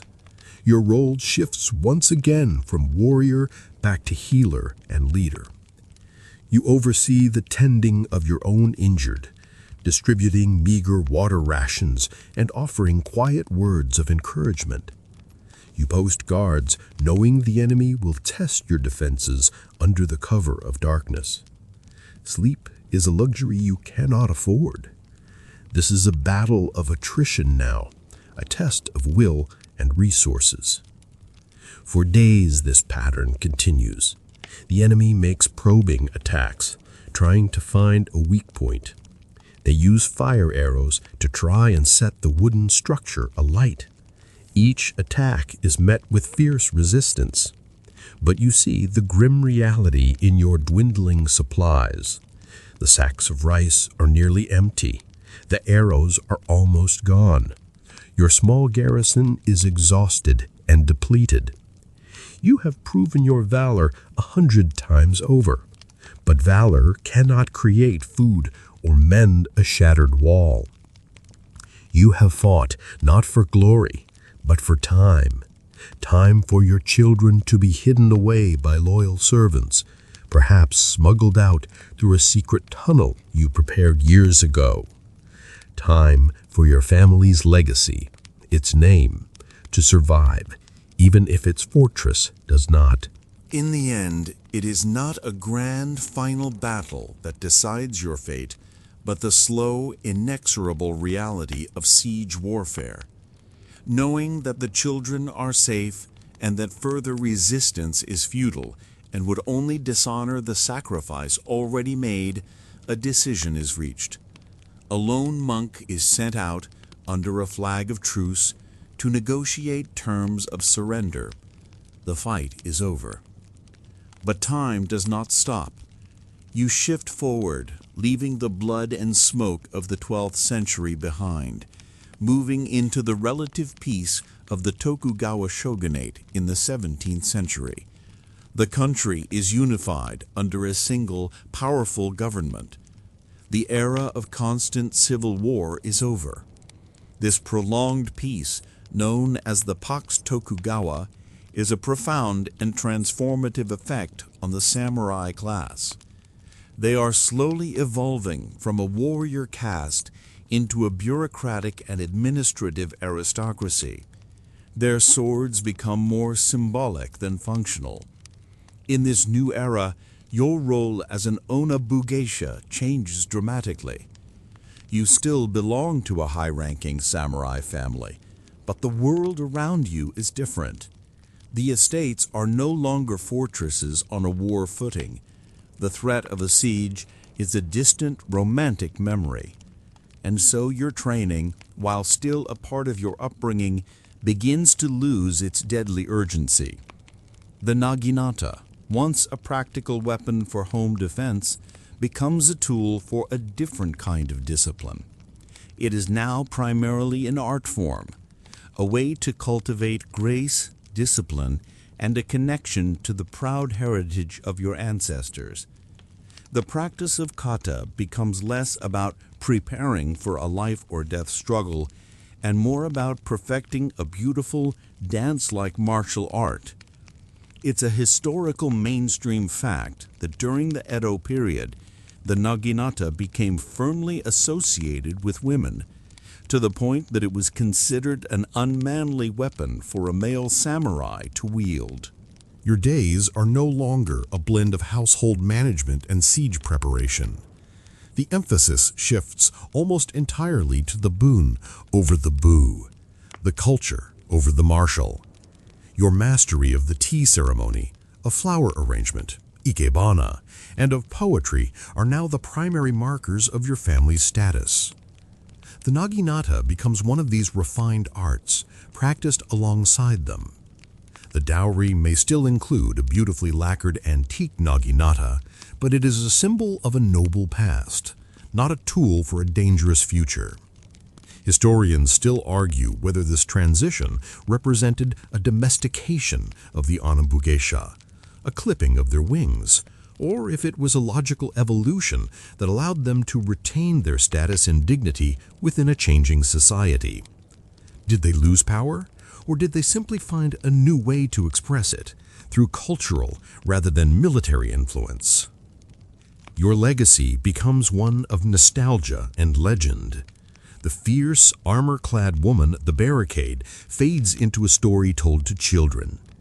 The quirky fringe tales of female ninja, or kuniochi, also contribute to this mystique, though they belong to a different, shadowier tradition than the noble onabugeisha. Your image becomes a popular subject in ukiyo-e woodblock prints, a graceful, idealized woman in flowing silks, effortlessly wielding her polearm against clumsy, brutish foes. You have become a folk hero, a testament to a bygone era of violence and valor. The reality of your life, the quiet discipline, the heavy responsibility, the constant low-level fear, the grim necessity of violence is smoothed over, romanticized, and placed behind glass in the museum of your nation's memory. The blade is not lost, but it is sheathed, perhaps forever. It hangs now on a polished wall, a silent reminder of a time when the last line of defense for the castle was not a wall of stone, but the quiet, indomitable spirit of its lady. As the echo of that last silent blade finally fades from view, let the quiet settle around you. The disciplined energy of the onabugeisha, the fragrant haze of the spice ships, the vibrant colors of Florence, and the tolling bell of the monastery, they all recede, melting back into the soft darkness of your room. These worlds, once so vivid and immediate, now drift away like smoke, leaving behind only the gentle rhythmic pattern of your own breathing. Feel the stillness of your own fortress, the comfortable weight of your own blanket, a sanctuary far from the demands of history. There are no more battles to fight, no more rules to follow, no more voyages to undertake. There is only this present moment of deep and earned tranquility. Allow the narratives to dissolve completely, letting your mind become as clear and open as a calm sea at midnight. Your only task now is to let go, to surrender to the peaceful gravity of sleep. Follow your breath as it carries you down, deeper and deeper, into a place of profound and silent rest, a place where all stories end and dreams begin.